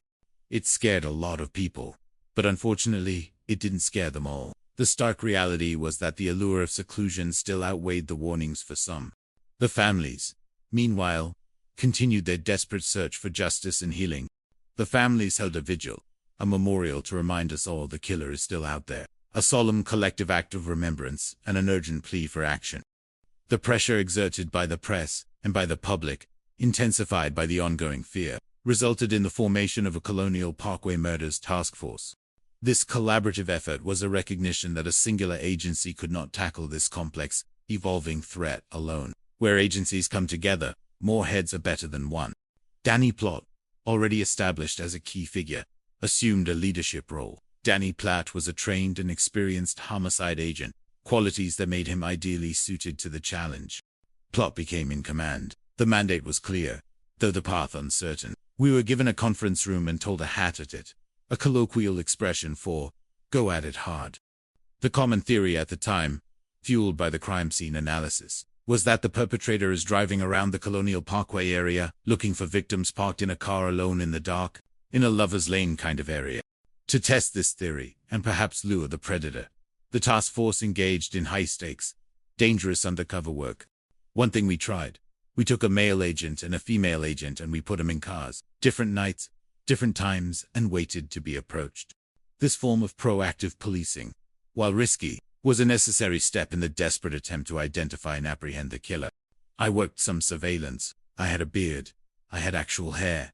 The speaker reminisces with a touch of wry humor, acknowledging the passage of time. The reality of such operations, however, quickly dispels any romantic notions. I was lucky enough to know who I was with, but you run out of things to talk about after a couple hours. Surveillance is cool in the movies. It is far from it in real life. The monotonous, often tedious reality of waiting and maintaining cover stands in stark contrast to cinematic drama. Their efforts did yield some encounters. We were approached, but all we did was, I think, scare the living daylights out of somebody that just was hoping they could see naked flesh. Somebody that just kind of hung around and tried to look in. The encounters, while creepy, were ultimately not with the killer. The immense pressure and deep personal commitment felt by the investigators were profound. Nobody wished any more for an arrest than those of us that were on that task force. Yet, the killer remained elusive, a frustrating phantom. Your killer is a shadow in the night. You're pedaling a bike that is stationary, and no matter how hard you pedal, it goes nowhere. The powerful metaphor perfectly captures the futility and frustration that plagued the early stages of the investigation. The task force established tip lines, hoping for a crucial piece of information from the public. However, the sheer volume and varied nature of these calls presented its own challenges. And you get hit with tons of tips that are just crazy. The flood of irrelevant or fantastical information could overwhelm limited resources. Many people will call in and report that little green men from Mars are responsible for this. The dismissive humor, however, gives way to cautious optimism. But every once in a while somebody says something that sounds reasonable, and you pay attention to that. It was precisely one such tip that provided a momentary surge of hope. There was a man named Sammy Ryder that said he saw Robin and David. Maybe here's a lead we can work with. The investigators thought, a glimmer of light in the pervasive darkness. Sam Reeder presented himself as a key witness. Sam Reeder was at Ragged Island and remembers seeing David's truck. He paints himself as an eyewitness, volunteering information, hoping to be seen as helpful or perhaps integral to the case. They bring Sammy Reeder in. They talk to him, diligently recording his account. So Mr. Reeder says that he stops at Ragged Island on his way home from a date. He notices this truck. He said that he saw Robin and David get out of the car. He admires the truck. He says, "It's very nice, very clean." The details seem plausible, even mundane, lending credibility to his story. The truck was running. The radio was on. However, the narrative highlights a critical flaw. So he says all these things, none of which is earth-shattering because it's what the press reported. Reeder's account mirrors public information, suggesting he gleaned his knowledge from media reports, not direct observation. Then comes the more specific and problematic detail. Another statement was, "I heard 2 shots. They had to be coming from the marshland way in the back. I decided it was time to leave and I left." This statement, meant to solidify his presence and experience, instead exposed his fabrication. There are several things wrong with Ryder's statement, and the trained investigator immediately identifies them. First, the forensic evidence contradicts his account of the shots. There were actually 3 shots fired that night. The precise number was crucial. 2 were fired at David Dobling, and 1 at Robin. His inaccuracy on such a fundamental detail was a major red flag. Second, a detail of the victim's state at the scene further undermined his credibility. Sammy didn't mention anything about them being barefoot, but their shoes are in the car. The incongruity of leaving shoes behind to go strolling in such terrain is stark. The terrain itself provides the context for this discrepancy. The sand down there is not smooth sand. It is made up with a lot of jagged shells, etc. It is extremely unlikely, not wearing shoes or socks, that they would walk this far in rough terrain on their own accord. The physical discomfort, the impracticality, points to a terrifying alternative. Somebody marched them down to the place where they died. They did not get out of the car and go strolling down there. The firm conclusion is a stark repudiation of Reeder's narrative, revealing a manipulative intent. He is inserting himself in a serial killer investigation. Now, why would he do that? The question hovers, implying a darker, more selfish motivation. When Mr. Ryder was pressed, his elaborate facade crumbled. He finally admitted, "Well, I took money out of David Dubling's wallet." This confession reveals his true opportunistic nature, the reason behind his... I don't know if he figured if he came up with this tip and they found his print somewhere on the truck, he would be able to say, "Well, I was just looking at..." His flimsy attempt at self-preservation or preemptive damage control was transparent to seasoned investigators. Well, I think he did it out of trying to cover his ass. What he saw was a wallet, and he took advantage of it. The narrator's exasperated rhetorical question encapsulates the profound frustration. "Sammy, why are you wasting our time with this?" Sammy Reeder, for all his theatrics, didn't kill 2 people. He didn't know who did. He was a diversion, a nuisance, an unfortunate side effect of intense public fear and scrutiny. Law enforcement were very frustrated with the investigation. They weren't solving the case. People were fearful, and every dent, every false lead, only exacerbated that fear. I've noticed that a lot of girls aren't walking on campus by themselves, especially late at night. The chilling effects rippled through daily life. Obviously, we have to consider that there's a dangerous person, or persons, still in the community. The sense of urgency remained paramount. We need this task force to try to, if not tie these murders together, find common denominators, or separate them. The sheer magnitude of the puzzle demanded a methodical, comprehensive approach.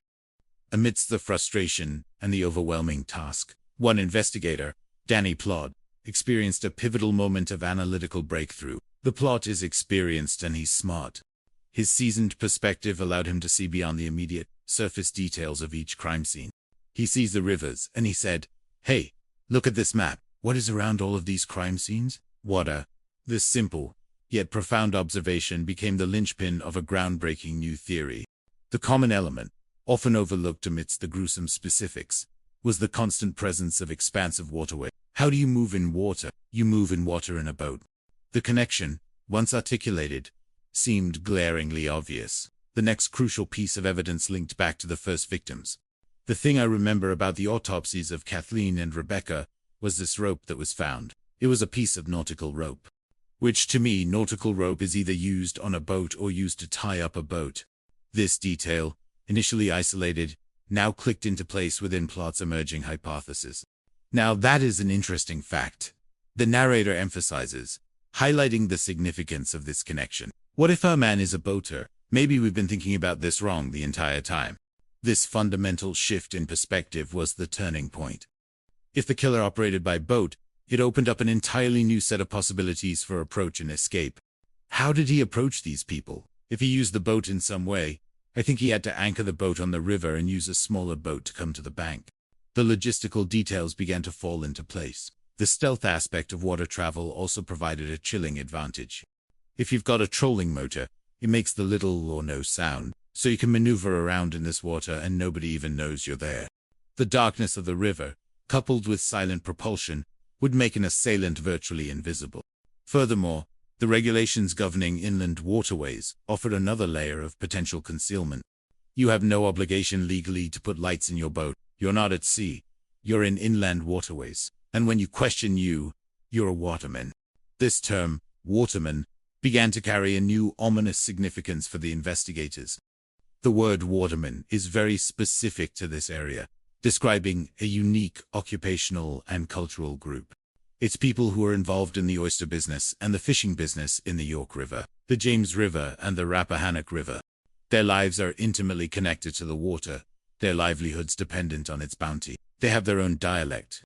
They have their own language generationally all the way back to the colonial period. This shared heritage, this tight-knit community, defined them. This could be a waterman. That's someone we need to concentrate on, Plaut realized, identifying a specific demographic for focused investigation. The waterman theory gained further credence as investigators re-examined the seemingly disparate elements of the crime scenes through this new lens. So, what else do we know? The toys used in these crimes are the toys that watermen use as tools. This connection brought the general theory down to tangible details. Most of these boats have diesel motors, which immediately called back to a critical piece of evidence from the first murder. Diesel was used in Rebecca and Kathleen's murder. Whoever killed them brought diesel fuel with them to the scene. The presence of diesel, initially a puzzling anomaly, now became a direct link to the waterman community. Another detail from the brutal throat slashings also fit the profile. We have an extremely sharp instrument that cuts her throat. The specific nature of the wounds hinted at a particular type of tool, used with practiced efficiency. Fishermen take care of their knives. Part of their living. The narrator emphasizes, underscoring the professional value and necessity of sharp blades. Sharp as a razor. You can fillet a fish in a heartbeat. The imagery evokes the precision and power required for such cuts. This constellation of interconnected facts solidified what all detectives came to regard as the waterman theory. Danny Platt and other cops he brought with him surveyed the fishermen in the area, embarking on a painstaking and often unrewarding task. These are an unusual lot, the narrator explains. Their characters shaped by their solitary profession. They operate in private. They're loners. They are tough as oak. Their rugged independence, while admirable in its own context, made them particularly challenging subjects for law enforcement. They did not take kindly to being, even interviewed. The resistance to outsiders, especially those representing authority, was a deeply ingrained cultural trait. They picked a lifestyle that they don't want to interact with people. And 4 straight-laced FBI guys to walk into a waterman bar and say, "Hey, we want to ask some questions," they're not going to get any progress from that. The cultural clash, the inherent distrust, rendered this direct approach largely ineffective. At this point, it's an all-hands-on-deck sort of investigation, reflecting the intense commitment and dwindling patience of law enforcement and the public. But as it turns out, shortly they will discover even that is not enough. The brutal reality of the killer's ongoing activities soon overshadowed any investigative breakthroughs, plunging them back into despair. The park police have informed Danny Platt and they've found yet another abandoned vehicle on the Colonial Parkway. The grim words delivered over the phone must have sent a chill down Plaut's spine, evoking an immediate, sickening sense of déjà vu. The keys are in the ignition. The car is running and nobody's around. These chillingly familiar details screamed serial killer. And Platt's heart is in his throat, experiencing the visceral fear and dread that only an investigator battling a relentless predator can truly understand. They're going, "Oh, shit, here we go again." The colloquialism captures the utter exasperation and profound terror of facing a monster that refuses to be caught. The Colonial Parkway serial killer is back in business. Danny Platt is very concerned, his mind racing through the horrific similarities. Where are the people from this car? This has a lot of similarities to the other murders. The telltale signs. Lovers, lanes, near water, only 1 mile from the Thomas Daskey crime scene. The chilling proximity to the very first incident, a mere mile, intensified the fear that the killer was taunting them. 1 mile. Are you kidding me? The narrator's incredulity mirrors the investigators' own disbelief and frustration at the killer's brazen return to his hunting grounds. The park rangers informed Platt that they ran a registration check on the vehicle and determined it's owned by Keith Cole. They contact Cole's parents. They report him missing that morning, confirming the worst fears. The parents say he was with a female named Cassandra Haley, and Cassandra Haley's parents also report her missing.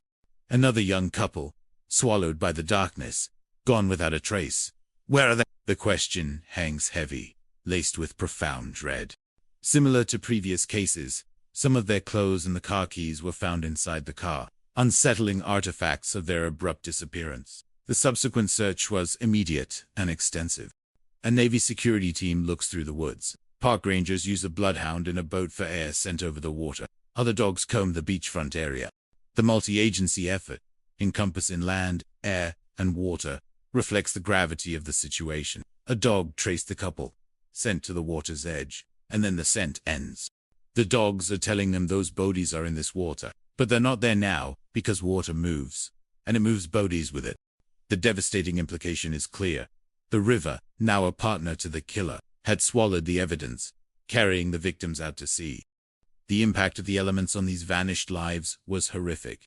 I searched the parkway in a company of United States Marines, who walked an arm length away from each other across a whole area near where that car was found. The painstaking shoulder-to-shoulder search exemplifies the immense dedication, a collective refusal to leave any stone unturned. The search dogs take the scent, and they march directly to the York River. This irrefutable evidence from the canine units solidified the grim conclusion. And that night, the nor'easter had been passing through. A fierce, unpredictable storm, a force of nature, became a complicit agent in the crime. High waves, high current, 60, 70-mile-an-hour winds, and driving rain. The powerful meteorological event provided the perfect cover, ensuring ultimate concealment. So they are disposed of, killed by some method of means. They go in the York River. The nor'easter comes and sweeps them out to sea, maybe all the way up. Wouldn't take much. The agonizing realization for the families was that these two poor, unfortunate young people are never found. Not a trace of them. The absolute absence of remains prevented even the fundamental ritual of mourning. The families couldn't even have a funeral. The lack of closure was profound. A wound that would never fully heal. The initial disbelief, the desperate hope, eventually gave way to a harrowing reality for the families. I didn't want to think the worst to start with. All of a sudden, there's all these police calling the house. The slow, dawning horror of a missing loved one, escalated by police involvement, transforms into crushing certainty. And then as the day went on, you just kind of came into that reality that something had happened. Keith just vanished into thin air. His loved ones paint a picture of a decent, ordinary young man. Keith was really just a good-hearted kid, and you just don't ever think that when somebody walks out of the door, it's going to be the last time you see them. The sudden, violent rupture of life's normalcy is a profound shock. He was into computers. We had some of the first. He was in there banging away on his Commodore 64 and learning everything about that. And he was just like that 80s guy. A nostalgic image of youthful curiosity, cruelly juxtaposed with his disappearance. In 1988, when this happened, he was in his first semester of college, his future bright with possibilities. Cassandra, his companion, was also a vibrant young woman with a promising future. And then with Cassandra, they were friends, and she was really a pretty girl. Cassandra was the it girl. Her popularity and charm were undeniable. She was a cheerleader. She's got a magnetism about her. She was very bright, academically focused and socially outgoing. She was really looking forward to completing her education and going on with a career. The evening began innocently enough. They went out that night to a movie, and then they decided to stop by some kind of college party going on there. Friends confirmed Keith and Sandra partied at the University Square apartments April 10th. They left around 2 in the morning, then disappeared, and then Cassandra had to be home at a certain time. They said their goodbyes, and that's the last time anybody saw. The investigators wrestled with the inexplicable decision to stop at a notorious location given the ongoing terror. The Parkway was not a place that you went like that and just left your car there. Keith was more responsible than that. The other murders had already happened. Keith wouldn't have went there. This sentiment speaks to the public awareness of the dangers, yet also to the human propensity to believe that tragedy won't strike them. The enduring sorrow for these lost lives, the inability to provide solace for the families, was immense. It always haunted me, and it haunts me to this day that we did not find Keith and Cassandra's remains. The profound emotional burden carried by investigators, the inability to deliver finality to grieving families, is a heavy cross. We have to find the murderer, and some bitch did this. A raw, unfiltered expression of outrage and determination. Faced with this growing string of unsolved cases, the task force was forced to reassess, to critically reevaluate their fundamental assumptions. They finally decided, all right, let's go back and start over. About 6 months into the FBI task force of the Colonial Parkway murders, we had come to a couple of conclusions. By meticulously analyzing the recurring elements across all the scenes, focusing on the abandoned vehicles, the wallets left untouched, they began to form a new, potent hypothesis. Looking at all the scenes, the vehicles, the wallets out, we decided who we were looking for was a person of authority. This chilling possibility completely reframes the encounter from random abduction to a cunning, psychologically manipulative approach. So imagine now, it's nighttime here with somebody you care about. You're not really thinking about anything. The narrator paints a vivid scene of vulnerability and typical lover's lane activities. And then suddenly there's a knock on your window and a man with a flashlight says, "What are you doing here? You're not supposed to be here." The subtle, implied authority, the fear of transgression, creates a perfect opportunity for control. What if this killer poses as a policeman in the process of somebody getting out their ID? He pulls a gun. The sudden escalation from perceived authority to overt threat would render victims compliant and terrified, so he now has control. Could that be? Of course it could. The scenario, while unsettling, was alarmingly plausible. Furthermore, the ease with which such an impersonation could be achieved in that era was a significant factor. During this era, you could buy an old cop car, complete with a side light, etc., for $300 at a police auction and duplicate being a cop. The ease of acquisition combined with the darkness of the Parkway made this tactic highly effective and deeply frightening. With this new theory, the task force felt compelled to warn the public, regardless of the potential for alarm. We decided to hold a press conference with the FBI's blessing, and it exploded. The media, ever ravenous for new developments, seized upon the chilling possibility. It reached the point where even in the newspaper articles, they were warning people to verify that they were being pulled over, that it was really a policeman. The very fabric of trust in authority figures was undermined, creating a pervasive anxiety within the community.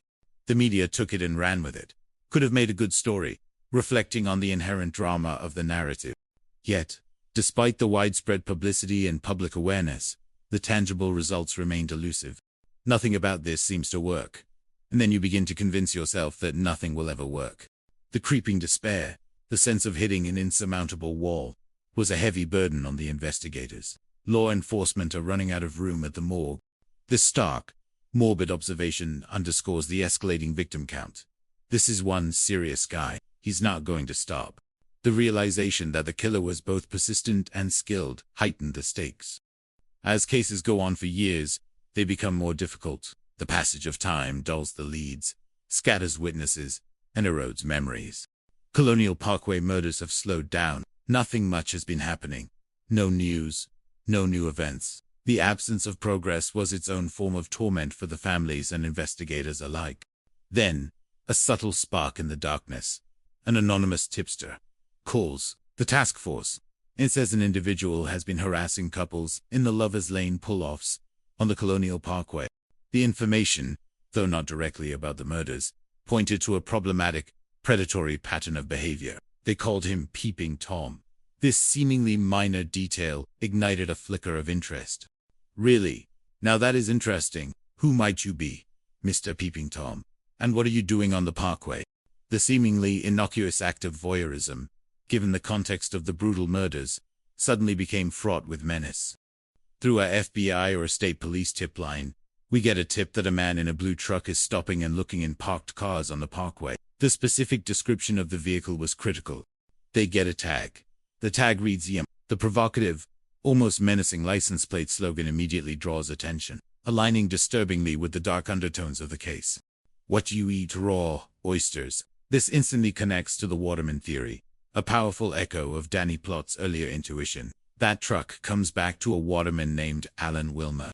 The name surfaces chillingly into the investigative narrative. So now the FBI has somebody that they can look at. The long-dormant hope of identifying a suspect This could be him. This could be the Colonial Parkway killer. And they need to act fast. The urgency, fueled by years of frustration, was palpable. The FBI and the Virginia State Police now have what appears to be a viable suspect in Alan Wilmer. The narrative emphasizes the critical stage of the investigation where the focus narrows to one individual. The FBI surveils him, observing his movements, his routines, seeking any further evidence.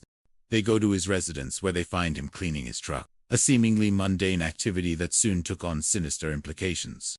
They noticed Wilmer was out sprayed painting the back of his vehicle, and that he was bleaching the interior of the vehicle.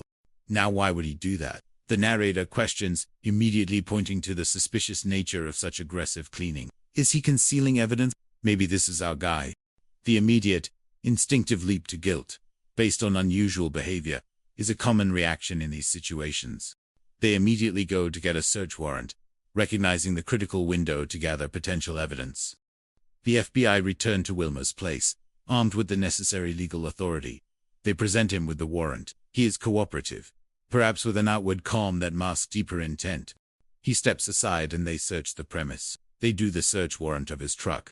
It doesn't reveal a whole lot, frustratingly, but the search of his house reveals several things that paint a deeply disturbing picture of Alan Wilmer. Senior, they find an enormous supply of pornography.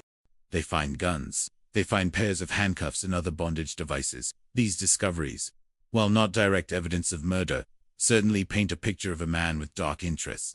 I'm not saying that makes you someone that kills people, but you put everything together. This is not your average guy.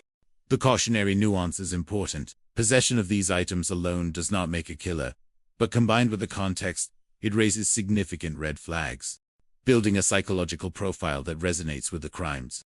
They continue to talk to him, relentlessly trying to break through his denials. He denies any knowledge of any of this, denies everything, maintaining a stoic front.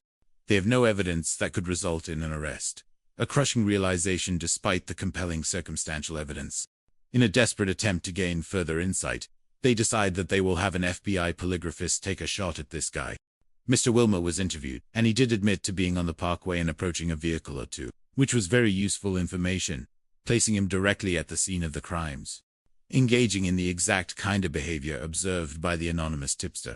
But his story changed a little bit. He said, "Yeah, I was on a Colonial Parkway, but I wasn't in that particular I was in another one." The subtle deflection, the attempt to distance himself while admitting proximity, is characteristic of someone trying to avoid suspicion. "I walk around out there and I look for places to fish." He provided a plausible, albeit chillingly convenient, explanation for his presence. Nothing wrong with that. And there isn't anything wrong with that. Objectively, his explanation was benign. So he takes the polygraph, a tool often used, but notoriously imperfect. And the polygraphist says he didn't do this. He's innocent. The conclusion was definitive, delivered with professional conviction. And the FBI looks at that polygraphist and says, "Well, you better be right." The weight of potential mistakes, the consequences of letting a killer walk free, was immense. The FBI decided that impasse in the polygraph and the lack of direct physical evidence was enough to say he's not the one. He looks good. Nothing happened. He moves on. This agonizing decision, made with the best information available at the time, would haunt investigators for decades. And so does the test scores. The polygraph results, etched into the official record, effectively ended this line of inquiry, sealing Alan Wilmer's freedom. The shared frustration between agencies was a constant undercurrent. FBI and state police. If one of us got a lead, we'd let the other one know. But the leads, they just weren't there. The well of potential breakthroughs had run dry. The unrelenting pursuit of answers by the families, however, never wavered. And, a family member, they weren't shy, and I don't blame them. Their advocacy was essential, and they sometimes weren't shy in the media. The public platform provided a voice for their anguish. My son and daughter, sister, brother, brutally murdered. What are you doing? You didn't hear nothing about it. The FBI didn't talk to anybody. The profound sense of being unheard, of the investigation stagnating, was agonizing. And then Joyce would consistently pick up the phone and call them off and ask them about the case and all that. Her relentless pursuit epitomized the family's struggle. It seemed like they weren't giving us a lot of information. It just kind of went dead. The crushing silence, the lack of progress, was emotionally devastating, and I didn't handle it very good at all. The profound impact on individuals, decades later, speaks to the depth of their suffering, and even to this day, that is the worst thing that's ever happened. The enduring trauma, decades later, highlights the irreversible damage inflicted by such crimes. So it's like somebody walks out the door, and they're fine, and they just don't come back and you don't have answers. Come on the body. The anxiety was terrible at that time. The complete absence of certainty, the relentless unknown, corrodes the soul. I mean, it's just not knowing what happened to him. Just nothing but anxiety. It just doesn't go away. You know, the perpetual state of liminal grief is a cruel fate. You have to become your own advocate because no one else will do it for you. We're the ones now kind of trying to advance this case. The families transformed into citizen detectives, driven by love and loss. I'm looking for answers. Who killed my younger sister and her girlfriend? All of these other families, mine included, deserve answers. Their collective cry for justice echoed across the years. All our answer was, we're doing everything we can. It had been years. Nothing. The empty reassurance, in the face of ongoing inaction, offered little comfort. Then, nearly a year after the New Kent discovery, on Labor Day weekend 1989, a chilling indication that the killer had merely shifted his hunting grounds. A Virginia state trooper is investigating an abandoned vehicle in a rest area that's left running with the keys and the ignition. The familiar details sent a shiver down his spine. And when he ran the tag, of course, ding ding ding ding ding ding ding ding ding ding ding, the immediate recognition of a connection to the earlier cases was unmistakable. The car comes back to 21-year-old Daniel Lauer reported missing with 18-year-old Anna Maria Phelps. The Colonial Parkway killer is back, confirming the investigators' worst fears. And maybe this time he's left the waterfront, suggesting an adaptation to avoid the increased patrols along the Colonial Parkway itself. The investigators are instantly suspicious that this is the Colonial Parkway killer, the similarities too numerous to dismiss. But what's different? The location had shifted. Along Interstate 64, their car was found at a westbound rest stop. They call it the New Camp Rest Area. This rest area is many miles from the Colonial Parkway. The inland location presented a new challenge, moving away from the killer's apparent previous focus on waterway. This is inland, not the waterfront where he has been for years. Danny Plott, once again, was intimately involved. So I went up there and I found the car, a gold Chevy Nova with black primer. His description brings the scene to life. He sees this car, clothes in the back seat, keys in the ignition, car running. It is no question, it is déjà vu. We're dealing with the same guy. The specific combination of details solidified the terrifying conclusion. Anna Maria Phelps was an 18-year-old young lady from Amelia County, Virginia, who had recently dropped out of school. School wasn't for her. She wanted to work. She wanted to get ahead in life. She wanted to be on her own. Her youthful aspirations, her desire for independence, resonated with so many others, and she had a boyfriend named Clinton Lauer.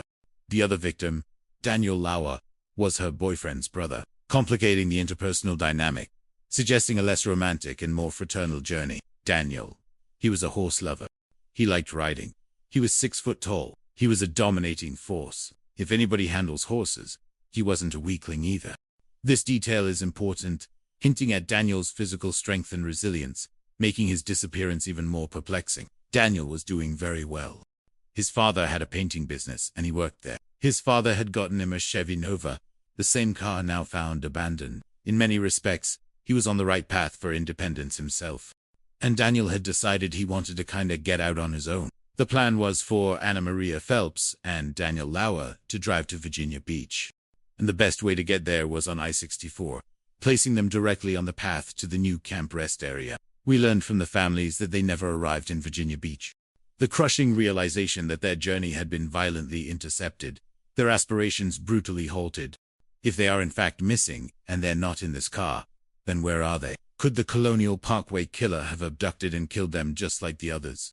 The rhetorical questions highlight the immediate, terrifying parallel to previous cases. Where are these people? What has happened to them? And the search begins. The cycle of fear, search, and dread was renewed. The immediate search for Daniel and Anna Maria was intense but ultimately fruitless. There was a search by special agents of the Virginia State Police and troopers of the Virginia State Police in the general area. Despite the comprehensive effort, there was no sign of Anna Maria and Daniel. Again, it's very frustrating. The narrator expresses the exhaustion and emotional toll such prolonged searches inflict, and I can only imagine what it's like for the family. The emotional devastation for their loved ones was profound, marked by a public appeal for help. We really love both of them very much, and if there's anything at all that you can do to help, we appreciate it. A desperate plea to a frightened public. 6 weeks later, on October 21st, the long and agonizing wait for answers came to a grim end, through an unexpected discovery. 2 turkey hunters find something shocking in the deep woods. I get a call. Hey, we need you to go near the New Kent Rest area. I'm there. Danny Plouffe was once again on the scene of utter heartbreak. There was a logging road, a primitive path that cut through the dense forest. That was the best way to describe it, and there was a deputy stationed there. The gravity of the situation was immediate, and I stopped. He said, "Go up here." The path led to a horrifying truth. You didn't walk very far up the fork of the road, and then you went into the woods. I could see they already had a Kent set up. The professional term, a Kent setup, indicates a well-established crime scene, already secured. They find skeletonized remains of humans, 2 skulls and bones. The passage of 6 weeks, exposed to the elements, had rendered the bodies almost unrecognizable. These are 2 young people that, unfortunately, the best way to describe it nicely is they melted into the ground. The gentle phrasing cannot fully mask the grim reality of advanced decomposition. They were so badly decomposed at the time that it was very difficult to determine exactly what happened. The challenges for forensic analysis were immense. A powerful photograph from the scene is then referenced. That's me with a shovel in my hand. I would have been 33, maybe. The image humanizes the gruff detective, showing him engaged in the pains, often undignified, work of recovering human remains. I believe that it had ranged slightly. As you can tell, one man's wearing a raincoat. The conditions were grim. Another poignant artifact from the scene speaks volumes. The bottom photo is Anna Maria's locket. That was found at the fork of the road. We speculate that that maybe was where she was killed, and that locket came off. This small, intimate piece of jewelry, perhaps ripped away during a struggle, marked a spot of unspeakable violence. When the general area was searched, there was very little to find, indicating a clean disposal or effective concealment. No bullets, no knife, no anything. The absence of key forensic evidence further complicated the investigation. An autopsy confirmed the body of Anna Marie Phelps, providing definitive identification. Another body is believed to be Dan Lauer, confirming the worst fears for the second victim. The skeletal remains were taken to the Smithsonian Institute, where forensic anthropologist Dr. Doug Owsley, a leading expert, would painstakingly examine them. Autopsies of skeletons yield little other than sex and age and any wounds to the bone structure. The challenges of analyzing such decomposed remains mean that precise causes of death or specific injuries are often hard to ascertain. However, Dr. Owsley did find a crucial detail. When he examined the skeletal remains, Dr. Owsley found what he deemed a knife wound on Anna Maria's left hand. This was a critical piece of trauma analysis, offering a glimpse into her final moments. And he speculated that if someone is getting ready to cut your throat, you hold your hands up, and it was a diagonal knife wound on a 3rd finger. This defensive wound suggests a desperate, valiant struggle against her attacker. That's the only trauma that he could say. The meticulous detail extracted from mere bone was a testament to forensic skill.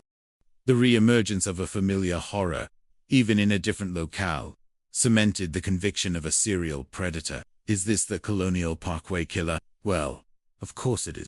The certainty rings clear. There's a change here and there in the mo, but so what? Either way, they work. The slight variations in method are seen as adaptations, not evidence of a different perpetrator. The couple's disappearance is strikingly similar to others, including Robin Edwards and David Nobling, creating an undeniable narrative arc of terror. The only difference is that they were found in the woods instead of in the river, marking a geographical shift in disposal. The common threads remain horrifyingly consistent. The victims are in cars. There's 2 of them. They're probably very vulnerable, found in secluded spots at night.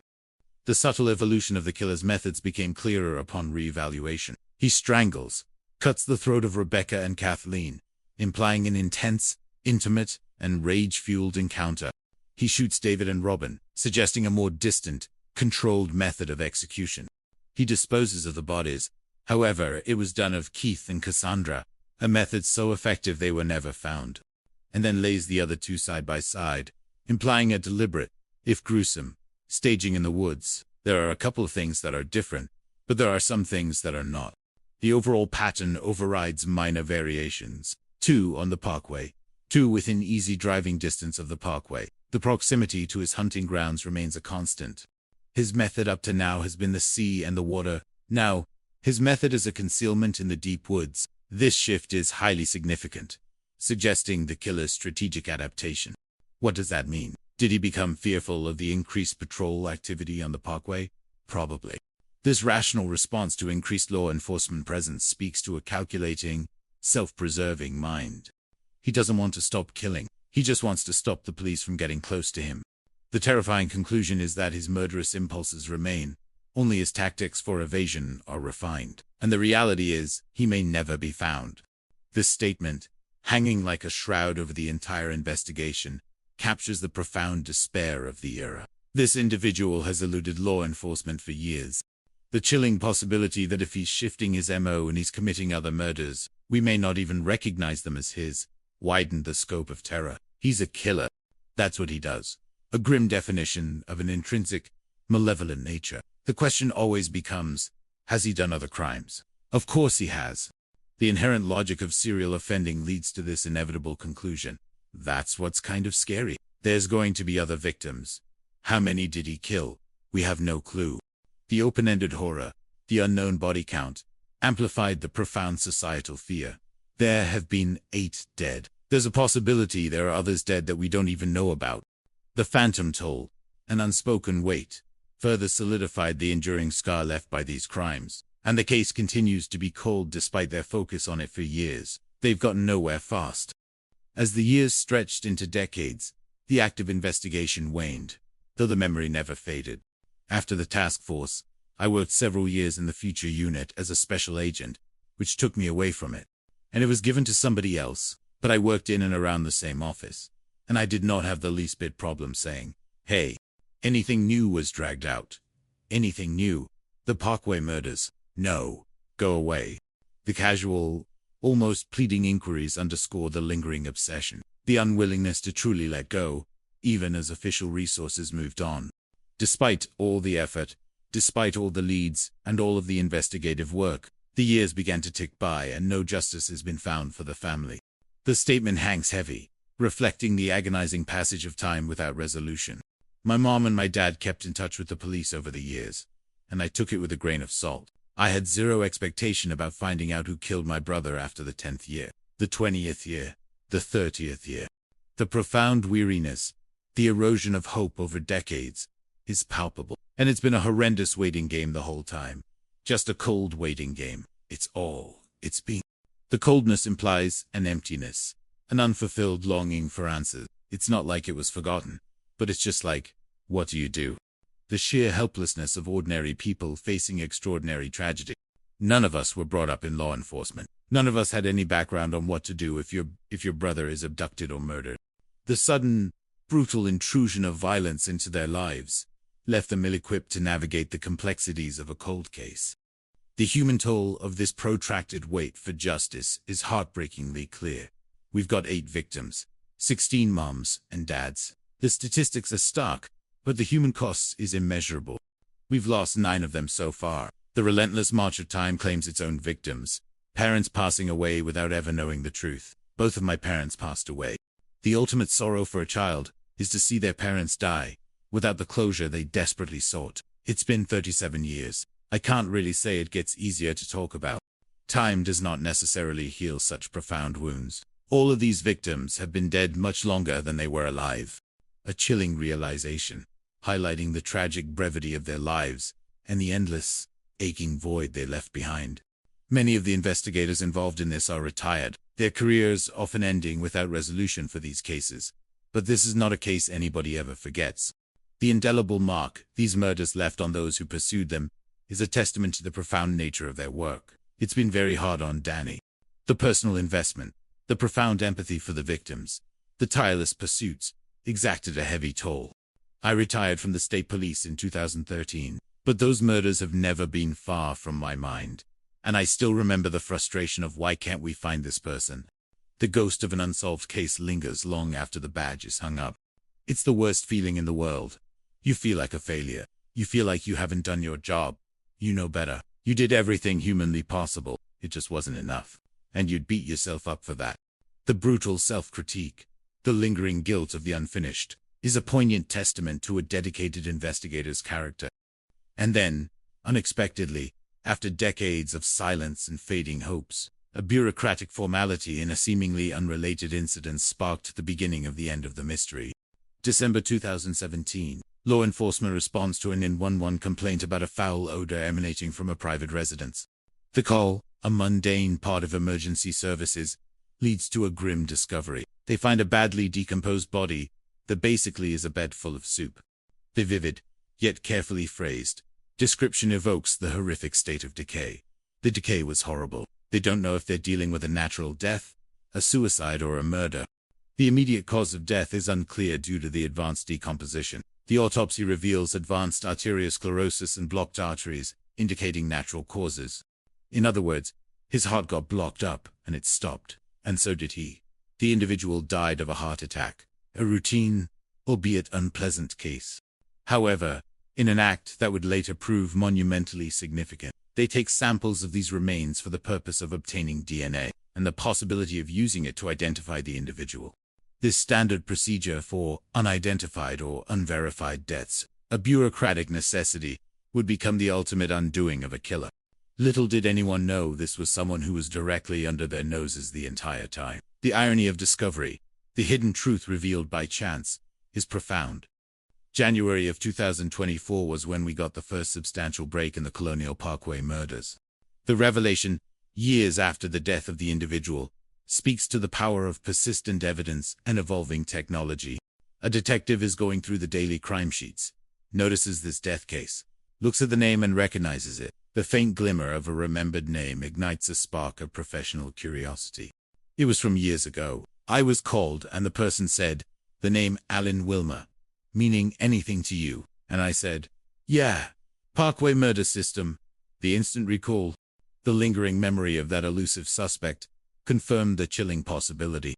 This was the guy who was identified by an anonymous person as a peeping Tom on the Colonial Parkway, the very man they had once scrutinized.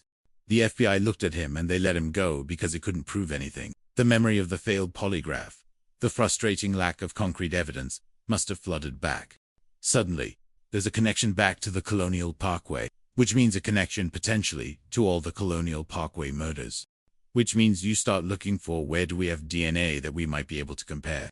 The entire 37-year cold case pivoted on this one name. This one unexpected, posthumously. The foresight of the earlier investigators, decades ago, became the fulcrum of justice.